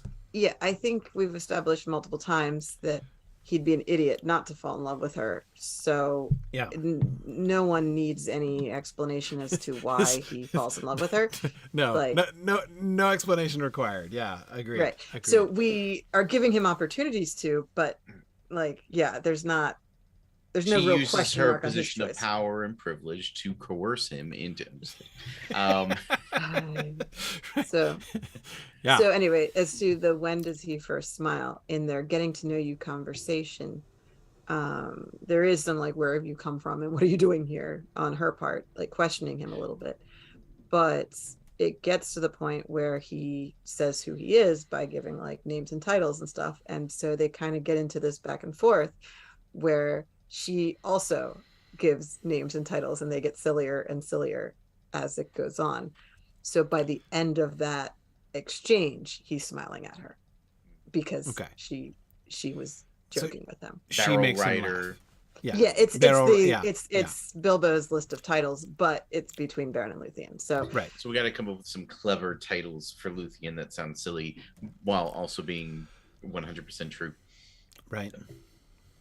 But that's up to the scriptwriter, which for this episode is not me. It's not. That's right. So I'm just like, it's really clever and really funny, and then he smiles and it's great. Make it so. Yeah. Right. Make it so. Okay. All right. So, what do they talk about on their getting to know you conversation? What do we have them do? There's, let me just say, of course, like, there's a reason this is usually done in clumsy montages, right?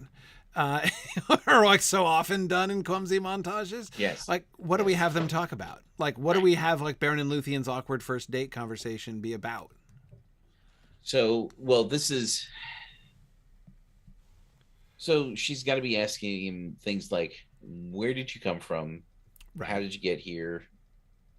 Tell me about the massacre of your entire family. Yeah. That kind of thing. Yeah. Well, see, that would be awkward. So we have to kind of. It would be a little awkward. Right. Yes. Right. Yeah. Well, yes, but because everything about his history is going to be a little awkward in that right. way. But when it becomes clear that there are things that cause him pain to even think about, she's going to start leaning away from that. So, one thing that's going to come up is the language situation, where obviously he speaks Elvish. She's never met a mortal before. So, hey, how do you speak my language? Can come up. I know it doesn't have to, but it could. The thing about that is that like the humans have been able to talk to the elves of Doriath already. Like it's not like, to her. She's never met a human. human. But she knows about it. It's not like she's living under a rock. No, right? But I mean, she wants to know which group of humans he's part of. She's heard there's different groups. Okay, that's fair. You know, like, so what I'm saying is, instead of talking about his immediate recent history of what's happened in the last 6 years, he could easily talk about the House of Baor and how they used to live in Nargothrond with Finrod, and now they've been in the north and they've been defending the land of Dorthonion. Finrod, he's the the son of my aunt who was casually murdered. Like, they do have awkward histories to talk about, but but there are things you can do with it that are like less painful. And she could just say he's Finrod, my cousin, and like that's gonna, because Finrod is to the Baorians the king. Right? Like he has a near deific status in their minds. So, and Beren is not one that grew up with him, so he's a generation removed from the like immediate proximity. Yeah, he's met him. He's met him. Yeah. Just recently, in fact, when Bar here whole ring situation saved his biscuits. Yeah, exactly. So he can mention Finrod at some point in the history of his people without necessarily during the recent history, and then she could be like, oh yes, kin of mine, and so it's okay. So they can kind of figure out who each other mutual is. Family, friends. Okay, that's one good safe topic of conversation. I was laughing before at Jason's suggestion. Do you like dogs? I like dogs. That's a nice safe topic of conversation for a first date. They can talk about little furry woodland creatures. That's Well, that's something that she's seen how he is on his own. Right. So she knows that about him actually at this point. Right. One of the interesting I was going to say, one of the interesting side effects of the fact that he is a vegetarian is the fact that he would not have had to make himself a weapon. He will have lost his weapons, right, when he comes into Doriath. Does he have his weapons? Well, so there's a problem and we're still working on this, in that the bow of Bregor, we're still trying to get it into the hands of. It needs to get to Numenor. Yeah, forgot about that. Yeah, I feel like like to survive need is a the strong first stage. word, but I'm willing to play the game that's involved in making that happen, because that's fun. Okay, it's supposed to get to Numenor, so it should survive the first stage. So Beren had to bring it out of Dorthonion. Fine. Okay. So he's he got a bow, but he doesn't use it. But he doesn't have arrows. He doesn't have arrows. Right, yeah. Right. He's out of arrows, and maybe even the string broke. I mean, you could have a compass that doesn't point north. Yeah, exactly. Yeah. No, my point is, when she's observing him, one of the things that she might expect to see is, like, is he going to arm himself? Right. Right. So they had no weapons, no hunting. Right. Had he been subsisting on meat in the woods, he would have had to make, weapons or snares or something to capture and kill animals with, and skin animals and stuff like that, right? But not having to deal any of that, living a vegetarian gatherer's existence, right, in the woods, it would have been an interesting sort of signal to her in her anthropological mode, right, that he is completely peaceable, right? He's not like using or making any weapon that he's using against anyone. So it's not just like, oh, he's kind to the animals, but it would show something sort of interesting about him. Does come up in there's another scene between Diron and Luthien where they're discussing him again, and we see him helping some sort of very ugly animal, like the uglier the better, right? Because anybody would stop and help a cute animal, right? Like it takes this very special sort of person to stop and help an ugly animal out of a jam. And no, Dennis, elves are not vegan. Not at all. Nope. There are occasional examples of elves who might choose to be vegetarian, but it is the significant minority. Yeah. Like there's all kinds of hunting. The green elves, are they They still The hunt, Vandar- as far as I can tell. Yeah. I mean, they were yeah. pretty They're- anti the humans hunting in their territory, so I yeah, wasn't but that's sure. different. That's their. That's They were Yeah. anti the humans messing up their territory is Right. primarily what they were doing. Yeah. The way I think. we've established for a long time that the way the elves hunt, and the way the humans hunt is very, very different. True. Yeah. Yeah. So I was gonna say we've had that conflict, but for the most part, we haven't shown any reason for elves to be If the vegetarian. West Coast doesn't like the fact that elves eat meat, Dennis, then well, Dave is there, so I can't say that. We can't swear off the West Coast entirely. It's fine. It's fine. No, We're but not talking about me. I say the more meat, the better. But no, I mean, obviously, Beren needs to be vegetarian for Right. Yeah. story Yeah. reasons. Or, That's We're that's explaining. established. Are they gonna? At some point, conversation will have to turn to like, how'd you get here? Right? There we Like, Mhm. nice, good work. This is my animal of choice. This is your animal of choice? Oh yeah, Ugly this pig? Oh yeah, the Barbarossa. Yeah, Uh-huh. like its tusks will grow into its own brain if it's not if they're not stopped. So yeah, Wow. Yeah. it's perfect. So what's he going to be? She going to catch him filing down its tusks to save its brain? Right? No, I would say that doing it's probably dentistry some on a wild other- boar is what he is. Yeah. I would say it's As probably you do. something like just getting it out of like a thicket it can't escape from. But Right. that's just fun. Okay. And actually, the interesting thing about the pig there, especially, is that she might assume he's going to eat it, right? Mhm. And then he doesn't. So that would be noticeable. And eating it would be perfectly justified under the circumstances. Perfectly. There are many animals that are ugly but also tasty. So yes. That's sure. And sure. some that are adorable and also tasty. And also, it's so true. So true. Yeah, okay. All right. No, I birds think- birds are cute. Birds are cute. Birds are too cute. Anybody would help a bird. Anybody would help a bird. Okay. Right. I would help. But a bird. besides, I would actually not like help- I would 100% eat that pig if I found it caught in the thicket. Right. No problem. Right. If I were out in the woods somewhere, yeah. Yeah. Especially in survival mode in the woods on your own. So anyway, no, okay, that's great. Establishing his friendship with animals. This is one of the things that I was actually excited about when I was realizing how much time we were going to be spending here, is that this gives us a great opportunity to establish not only Beren's friendship with animals, which we've kind of established with the dog, right? Or through the dog. The dog has helped. But it's different to show him being a little bit more like uniform. Are we going to show any of the animals being friends with him? Like not just him being kindly to the animals.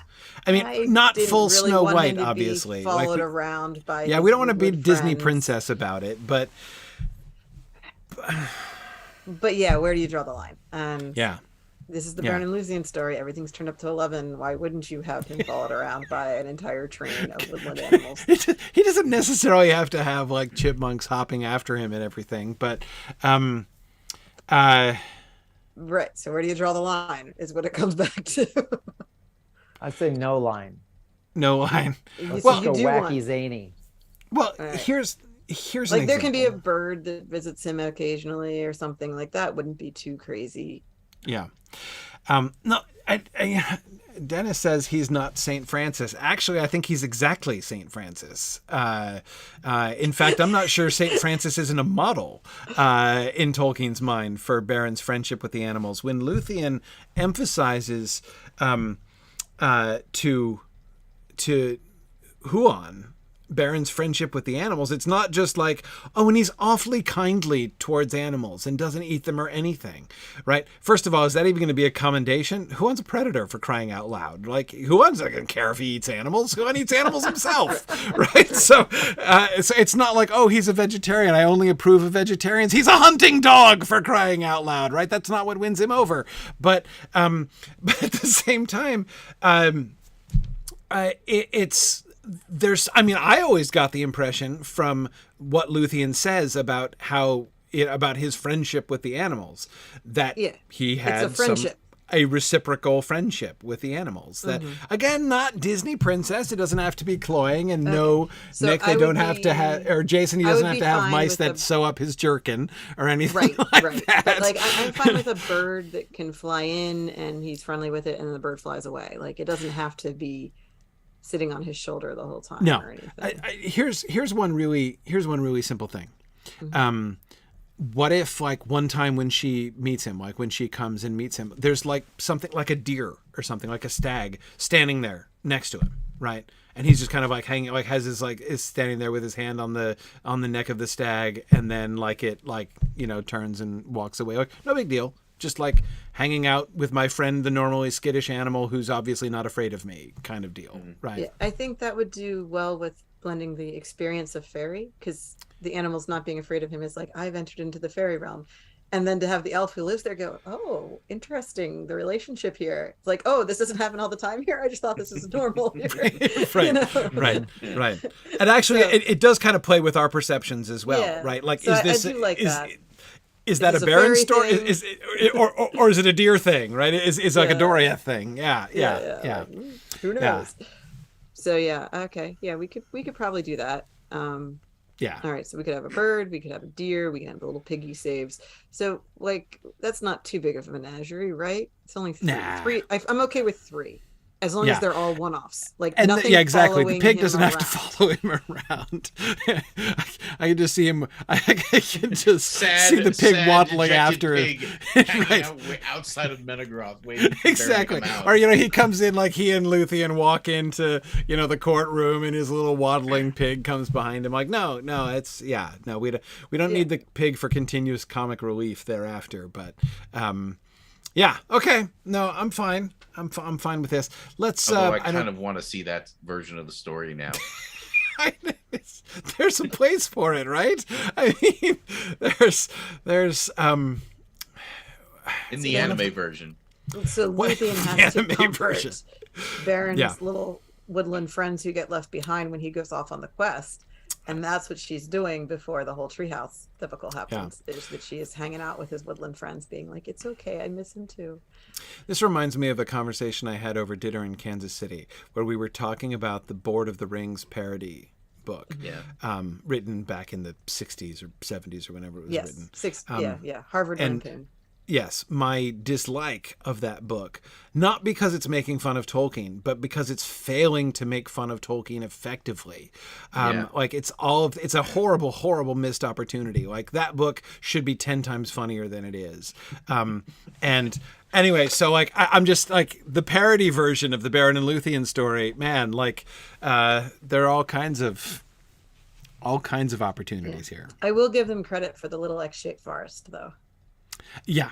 No, there's not that there's nothing funny. There's in a the few book. things in there that are There are a few things that are good, but more that are disappointing and lost opportunities, I think. Yes, Anyway, minestroni's in the soup. yeah. No, it's just Yeah. the really simplistic puns that are meaningless otherwise and whatever. Anyway, okay. It's starting to get late, so let's talk about Thingle and Melian. Let's talk about Diron, and then let's talk about Thingle and Melian. Yeah. With some expedition. Maybe we just skip to the scene where Diron kind of like breaks in on Beren Loses and it. Luthien. Yeah. So he walks in on them, and then he kind of puts Beren on pause. Which I thought, like, of course he would. If he has the ability to do that, of course he would. Like, you don't have a voice in this conversation. Okay. Right. So you are an interloper. He like spellbinds him. Yeah. Right. Okay. Exactly. Okay. And Luthien is first thing furious that he did that. Like, this guy's a person. Like, you can't just do that because it's inconvenient for you. Right. But he's like, this needs to stop. What are you doing? What is all this? Like this is not what we talked about, Right. So he comes after her and he's like, you have completely broken the Prime Directive here. Right. Yeah. It's super broken the Prime Directive. The Prime Directive Like, you is are so far in the definitely- rearview mirror at this point. Yeah. Like Captain Yeah. Kirk is looking at you like, ooh, that's Right. You're creeping out even Captain Kirk with the Yes. breaking of the Prime Directive. Yeah. Yeah. and Beren is the the green-haired alien lady, right? Yep. Yep. Yep. Okay. Yes. Okay. I was willing to go along with this when it was just you said you were curious, you wanted to find out about him. Okay, fine. But now this has gotten way out of hand and you've got to get him out of here. What's his where is his head right now? He's alarmed. Is he worried for her? Is he what is he exactly what's he dealing with here? I mean, is he jealous? Yes. Well, of course he is. Yeah. Because he accepted that he and Luthien were never going to be a thing. Right. But that doesn't mean he's totally cool with Luthien being a thing with this somebody random else. mortal dude. Yeah, exactly. Like, not even Right. somebody else. This is not Yeah. an elf. Like, what is this even? So Yeah. I think, he was fine with it until this happened. And now he's not fine Right. with it. So he is jealous. He's Right. not admitting that, but that's what part of what's going on with him. Okay. The other part is he is legitimately concerned as to what Beren's doing in Doriath. And Right. He still has the alarmist curiosity. yeah, and they've God. let this go on too long. Like, he's still here. We have to solve this problem now. How long's it been? Has it been the full year? Pretty close? Close to, yeah. Okay. And she's putting him in a position where he has to keep secrets from Thingle. And everybody knows that Thingle hates that. Right. Yeah. Yeah. Like, Yes, Diron would- I'm pretty sure, if I recall, he drew on Celeborn for this exact thing. Yeah. Yeah. And how much more angry is he going to be with Diron for not telling him, hey, by the way, Luthien's been slumming it with this human dude that's hanging out in your kingdom. Right. Yeah. So yeah. It's just Diron is being put in that position of we can't let this keep going. Clearly. I need to do something about this because the longer I don't, I'm now Yeah. complicit in everything. Okay, So going at yeah, Thingle. I think that Luthien's position as princess is different than Diron's position as subject. For sure. She feels more autonomy to defy her parents than he does. Yeah. No, that makes all kinds of sense. Or rather, sorry, she feels more latitude for independent action than he feels latitude for independent action. And you're right. I mean, there's no question about the fact when he's like, okay, there has been an intruder who made it through the girdle, right? Someone made it through the girdle, and he's been wandering the forest for a year, and Thingle has not been alerted to this fact, right? Like, that's not okay. And it's true. Like, there's no scenario in which that's okay. I mean, like, clearly he needs to know this. So, yeah. No, I totally, I love putting Diron in a completely sympathetic position here, right? But it's definitely the jealousy that has driven him over the edge. And that's there, right? Absolutely. Right? Like, Absolutely. that is definitely the straw that broke the camel's back. Right. Because he went along with this up to this point. And if he was really like, we need to tell the king what's going on in his kingdom, that would have been an issue at the beginning. Right. So that's still an issue, but that's not what drove him to be like, and this ends now. Right. Exactly. So he says, I'm gonna report this to Thingle, and she responds by saying, "Don't. I'll just bring him in." Yeah, Right? You can't fire me, I quit. Yeah. You can't fire me. I quit. Right. Exactly. Okay. Yep. Yeah. I think it was Brian who wanted to make it very explicitly Luthien's choice to bring Beren into the court, not Diron went and told somebody or like And a whole troops thing come out to happened. arrest him and haul him in. Right. Yeah. Like, it's like, no, this is going to be Luthien's decision. That Should now it is the even time. be? Should it even be like when Diron goes and tries to force the issue or sort of threaten her? She basically reveals she was already planning on doing it. Because do we even want to? We don't want Diron to force her hand, even, do we?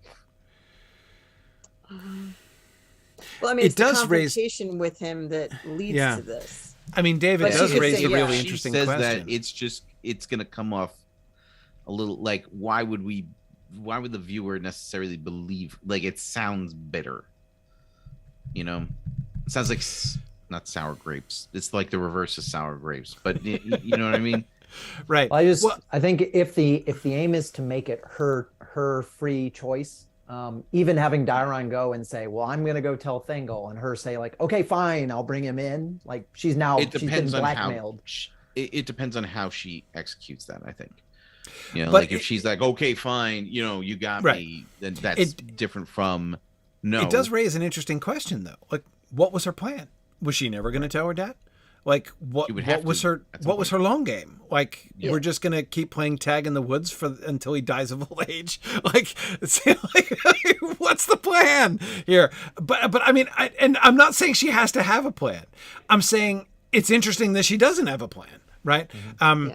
And so if what happens at this moment, it's not that her hand is being forced necessarily, but she is being pushed to a realization like, okay, this can't go on, in fact, just like this forever. Like she has, in a sense, almost like indulged her own self in like, we've been living in this like little fantasy world, right, for this last year. Yeah. But at some point, you know, this has to come into contact with reality, namely mom and dad and the rest of the kingdom and all that sort of thing. I mean, this is, so if there is a sense, I mean, it's kind of an interesting turn if at the end of the day, she, like the fairy princess herself, no, you're right, has been like trapped or like, you know, has wandered into fairy and lost track of time. And you know, she herself has been living in this, it's not just him, right, who has woken up and found himself in this fairy world. So if she says, no, you're right. And he's like, what? Right. Well, yeah, what do you mean? Because Diron's whole point is this can't go on. Right. So I don't think he needs to threaten like, I'm going to go tell your dad. But this can't go on. Like, he's the voice of responsibility. Yeah. Right. Yeah. So that's all he's saying. He's not threatening her. He's telling her this is a problem. And if she's like, you're right, time to bring an end to this. Like, he may even make it clear, or it could be clear from his demeanor, that should she resist, you know, he's gonna have to tell Thingle anyway. Like, he can't not tell Thingle. But but he doesn't have to even threaten that. You're right. I mean, he can just be, his move could be like, this has gone too far. We have to tell your dad about this. And she might surprise him, as you say, by agreeing and saying, yes, you're right. Now, if you would not mind unfreezing my boyfriend so I can do this, I don't think she needs him to do that. I'm just kidding. But right. Okay. All right. So then we see them going into okay, but now let's talk. Now let's talk about Thingle and Melian. Wait a second. Any more of the Diron story? What's Diron? He's not gonna have a speaking role in the courtroom scene, right? No, well, not the courtroom. I think he basically is just a bystander after this. The court scene. Yeah. Okay. Yeah. His final contribution to the storyline is confronting Luthien and saying this can't go on. Okay. Cool. All right. So Thingle and Melian. We're setting up Thingle and Melian, and I love that, by the way. I love the way in which, because somebody was, I forget who it was, somebody was saying ages ago that one of the things that's gonna be hard to convey, and honestly I think it's a challenge for some people in the books too. Why doesn't Thingle listen to Melian?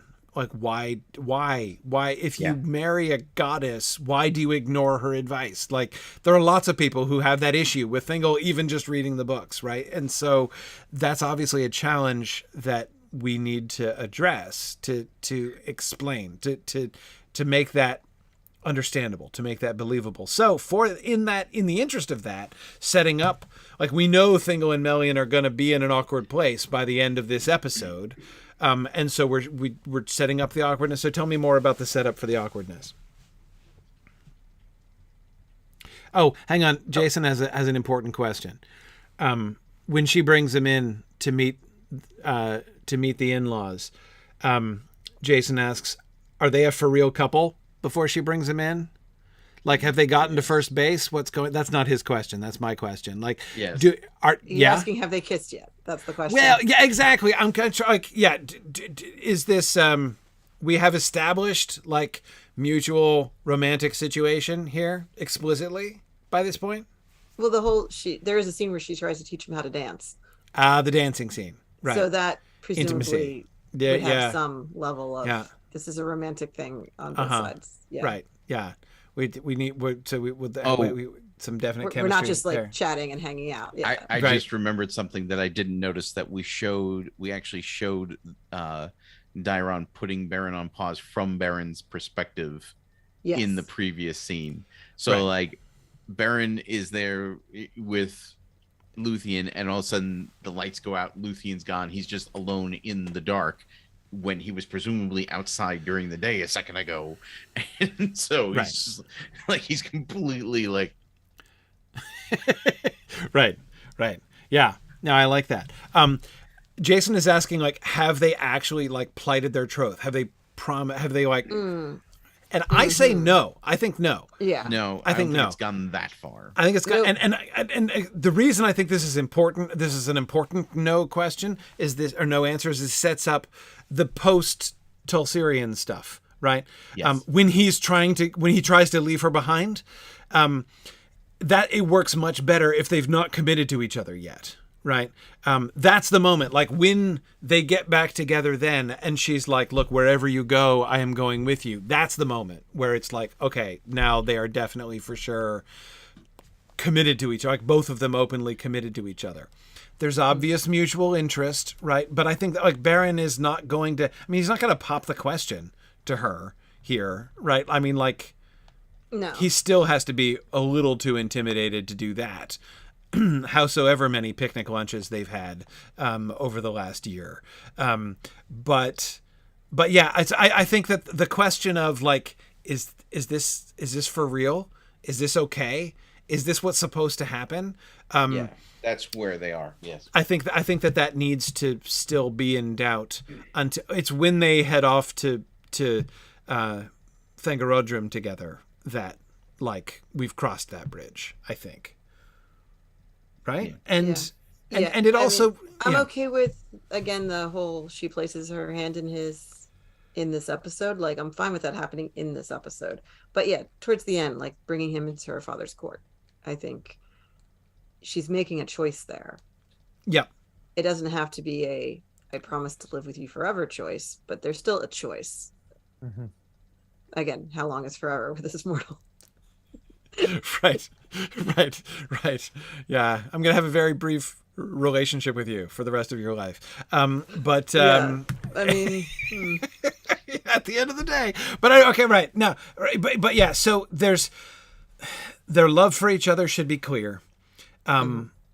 But either one of their senses of like what is the future going to be like, or where is this relationship going, that shouldn't be obvious to either one of them, I think, which makes it easier, or at least not so.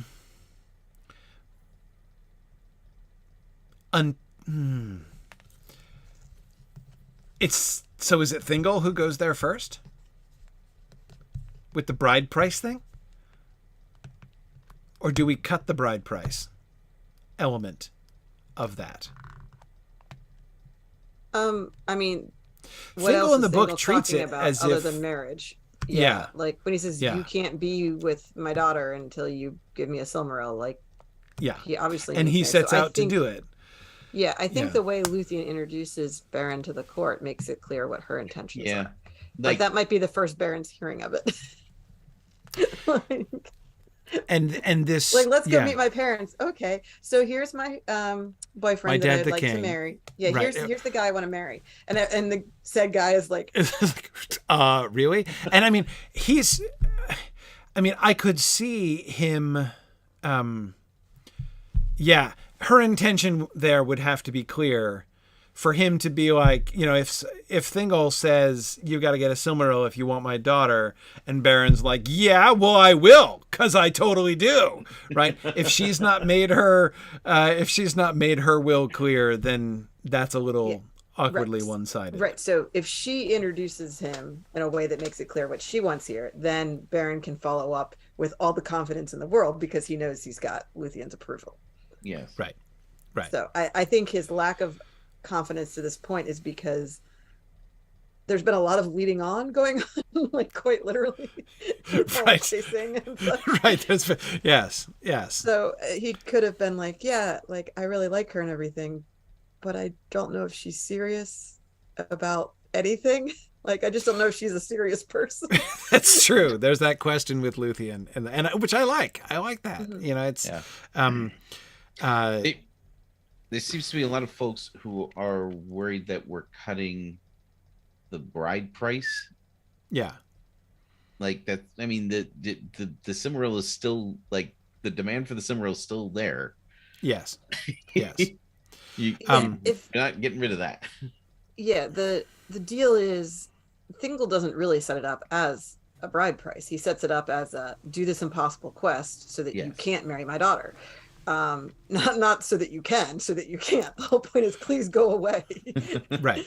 If you wouldn't mind terribly dying, that would be Please great. leave and die and never come back. Is basically what Thingle is saying there. And if you can either die or never come back. Either of those two is fine. It's totally up to you. Right. But it's go away now. Yeah. I mean, it is still technically, like legally speaking, a bride price that he has named. It's Beren who interprets it as if elven kings sell their daughters so cheaply, sure, I'll go get you. Oh, so you're okay with me marrying her then? That's great news. Father-in-law. Positive spin. So glad to have your approval. All I got to do is get you a rock, and I can have your daughter. Good. All I have to do is steal something from the crown of the devil. Sure. Right. Got it. So you're saying All right, there's I'll a be right chance. back. Okay, good. Hold my beer. Yeah. So there is a number. Yes. Yeah. Yeah. And that's the point of the bride price comes in when Beren interprets the quest as so if I fulfill the quest I can marry her. Right. Whereas Thingle's like the quest says, here's the way I say you can't marry her. Like they're coming at it from different sides. But that's like the piece of cleverness on Thingle's part, right? Yes, I mean, of course. Thingle is going there, right? I mean, he sets it up as a bride price thing. Yeah, essentially, right? Like here's the stipulation. This is the requirement for marrying Luthien. The intention is clearly, as you say, like either A, go away and die, or B, just go away. It clearly is his end goal, but he frames that within the structure of naming a bride price. Right. So I think Luthien has to have started that whole conversation. Yeah. With. Yeah. So we're getting married. Jason asks if Thingle just leaps to the assumption that they're planning on getting married. The way that happens in the book, it's not through some sort of leap in logic. She brings him in by the hand. That is to signal, I intend to marry this dude. Here's this guy. And this is mine. The backstory that we're cutting is that Diron is supposed to have gone and told Thingle about this. Yeah. And Luthien says, hey, I'll bring him in, but you got to promise not to hurt him. And Thingle's like, sure.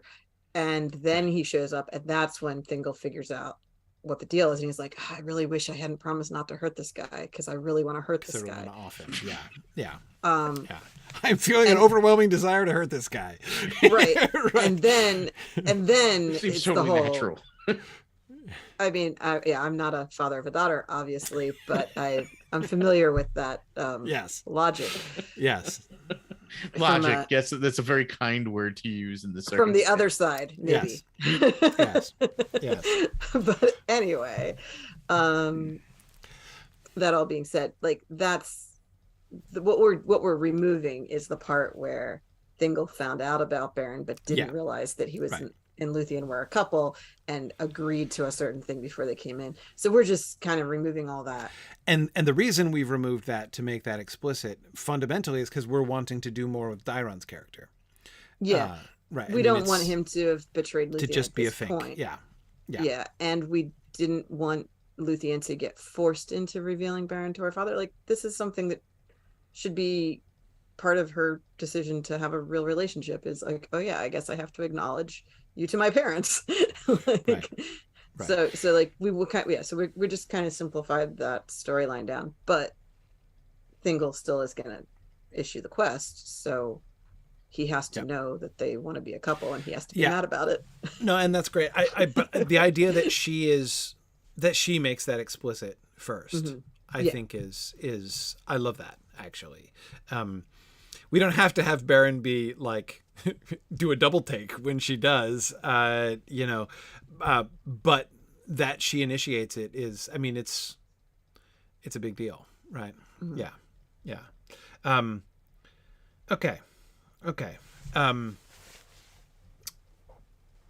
right. But let's get back to the setup for that. Thingle and Melian. Tell me more about the conversations that they're having earlier when we cut to them. We get how many? 1 or 2 exchanges between them beforehand in the episode? At least. Let me do a count. Thingle and Melian? Is that what we're asking about? Yeah. Yeah, Thingle and Melian. Let's see. There's one in Act 1, one in Act 2, but it's Thingle and Mablung. Yes. And then Playing their game again. And then in Act 3, it's Thingle and Melian again. Yeah, so we have 2 between Thingle and Melian and 1 between Thingle and Mablung. Oh, the chess match. Yeah, right. Yeah. Right. So the overall theme of all of those conversations is that Thingle is being more insular than ever in the wake of the Dagger of Bragollach. Like, the Noldor's idea clearly didn't work out so great for them.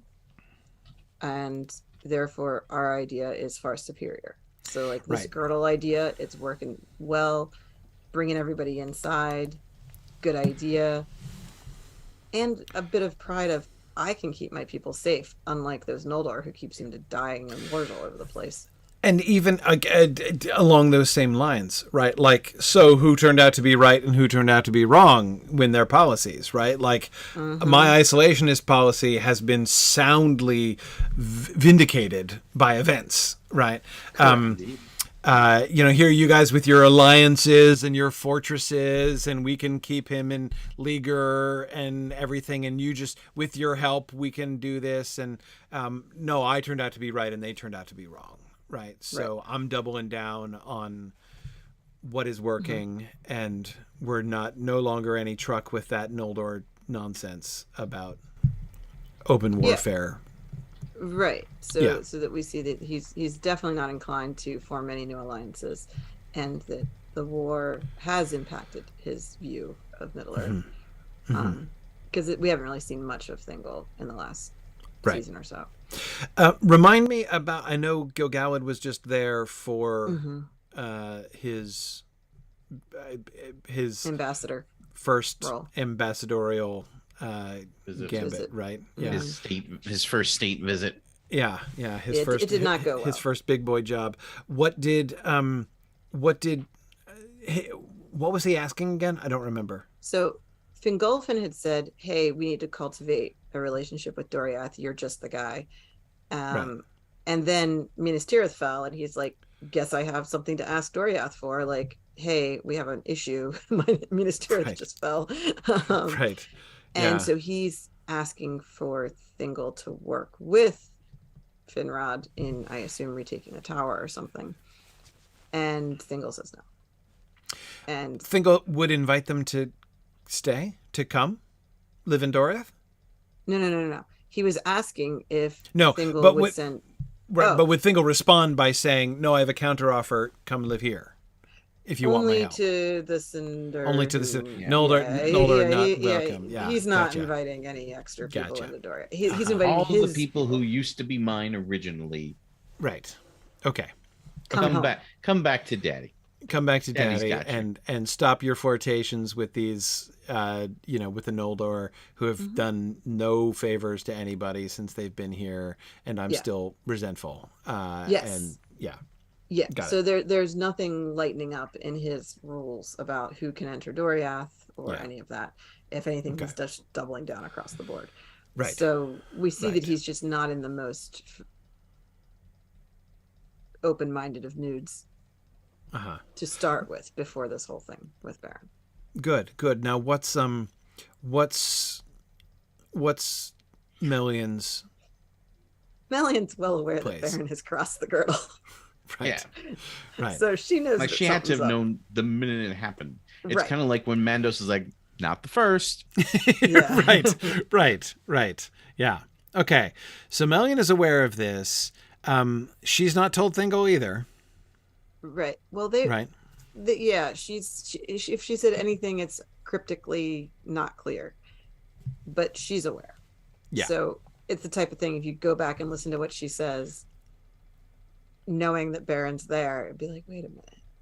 Mhm. So she does say something about the girdle. I forget if we gave her a particular. She says that there are forces at work beyond their control. Essentially, the Yeah. girdle is what it is. The power of the king is great, but the power of Melian is set where it is set. Yeah. Oh, because he's talking about He wants to expanding expand. Doria. Yeah. Mhm. Yeah. And she's like, I'm not doing that. Yeah. Yep. Yep. Right. So yeah, so they're not really seeing eye to eye on things in general right now. Yeah. Which explains maybe why he's not listening to her when it comes down to it at the end. But also Luthien does blindside him, so he doesn't take time out to seek counsel with Melian to deal with the situation. He kind of does that all on his own. Right. Okay. So we're setting Thingle up by showing that he's not only are his definitely isolationist and modestly antisocial tendencies being reinforced by events, but also being tinged with what? A little bit of smugness, right? A little bit of self-congratulation. Thus, okay. And Melian is what? So I'm trying to make sure that going to discourage the pride thing. Yeah. So that's where she's like, look, this is what it is, and it's going to stay what it is, and we're not changing that. Like, we're not expanding, we're not growing, we're not being bigger and better. So she's trying to temper some of the pride elements of what he's saying, but not gainsaying his policy ideas so much. Yeah. Okay. So why is it... Well, this isn't really one of the times, is it? Where he is ignoring her, because she just is snarky after the fact, right? Right. I mean, he does his thing, and then she's like, "Oh, king," right? You know, she does the, Clever counsel. yeah. She gives him the bad news, right? She kind of deflates him in private, right, after that incident. Correct. So this isn't really an example where she has told him something and he has just disregarded it. So that's not precisely what we're setting up here. Right. Okay. Because obviously their relationship is a very slow fade. Yeah. And they're still at a point where they get along pretty well. I think the loss of Luthien is going to change that pretty majorly. The tension will increase at that point. But what we're seeing really primarily between Thingle and Melian here is what's just like cracks basically in their relationship and in their different perspectives. What he does here is he fails to reach out to her before coming up with his solution to the Beren problem. Right. So it's not that he ignores the advice she gives him. He just doesn't ask her and does it all on his own. And that's a mistake when your queen is Melian. Right. Okay. So. Yeah. Absolutely. I think that's that makes sense. And then we see that come to crisis in the O King conversation afterwards. Yes. Okay. All right. And Beren walking out the door is the end of the episode, right? Yes, although it takes him a little while to walk out the door. He talks to a few people on the way out. Like, he doesn't just, boom, gone. Like, he and Luthien have to have a brief conversation. about what's going on here. And Melian also takes the opportunity to be like, so let's chat. Right. Right. Melian is also curious about this mortal who has crossed the girdle, and her interest is different than Luthien's. Like, she knows what this means. Right. So she just wants to see the guy and be like, all right. Right. So that's right. She is certainly not going to have the reaction like the alarmed curiosity that Diron would have had, because she knows. She knows what this must mean. That that this was fate is taking a hand, which is also going to totally recontextualize her understanding of the Luthien situation, right? That is, Luthien is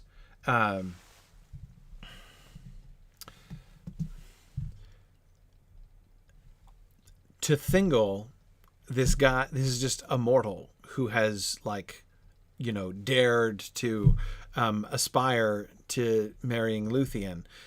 To Melian, from the beginning, he is the fated one, right? I mean, he is the I mean, she sees doom and fate from the start, and so it's going to be her that the sense that the sense in which that's her context for Beren is going to make her have a very different attitude towards him.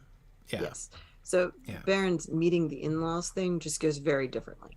Yeah. Meeting Thingle, it's here's this quest, go die, please. Yeah. And with meeting Melian, she knows that he's not walking out the door to never return. Yeah. Like, she knows. So she wants to see him and be like, all right, who are you? And welcome to the family, I guess. Right. Like, you know, she knows that this is a done deal on some level. So she's not treating it as like a trial period or like anything like that. Right. Right. Yep. Okay. No, that's great. I love that. I think that all seems to work really well. Okay. Cool. Well, I should let people go. It's getting awful late. But next time we're going to be meeting on the 17th. So that'll be the Thursday before American Thanksgiving. And we'll be discussing art commissions, right? So we're going to be doing some, we talked with Phil about music stuff, and we're going to talk now about some art things to think about some of the stuff that we would like to be able to see, and maybe some concept art for or something as we're moving forward. So awesome. That'll be fun. And then we'll come back to episode 5 after that, right? Mm-hmm. Yes. Awesome. Okay, and the next script discussion, you guys are already up to episode 9 already? Very good. Yes, very good. We're going to be doing that next Friday. Tomorrow, but the following Friday. Good. Friday the 11th at 8 p.m. Eastern Time. And that's on the Twitch channel. People can join at twitch.tv/SignumU if they would like to take part in the script discussions with you guys. All right. Awesome. Thanks very much, everybody, for joining us today. This has been, it's so good to be back doing SilmFilm again. I've been missing home. this very much. It is good to be home. It is good to be home. You know, planning film adaptation of the Silmarillion like you do. I mean, there's something refreshing about it, actually. Yeah. But awesome. Going back Thank to you guys. The original conception, it's nice to be unburdened with the limits of reality. Oh man, I've been appreciating that. I've such a new appreciation for our lack of limitations. Yeah. No, for sure. Okay, awesome. Thanks everybody for joining us. We'll be back in 2 weeks for more discussion. Some folks I'll be seeing day after tomorrow in Southern California at SoCal Moot. That'll be great fun. And in any case, we'll be back in 2 weeks. So thanks everybody. See you guys later. I will say, as always, thanks for listening and Godspeed.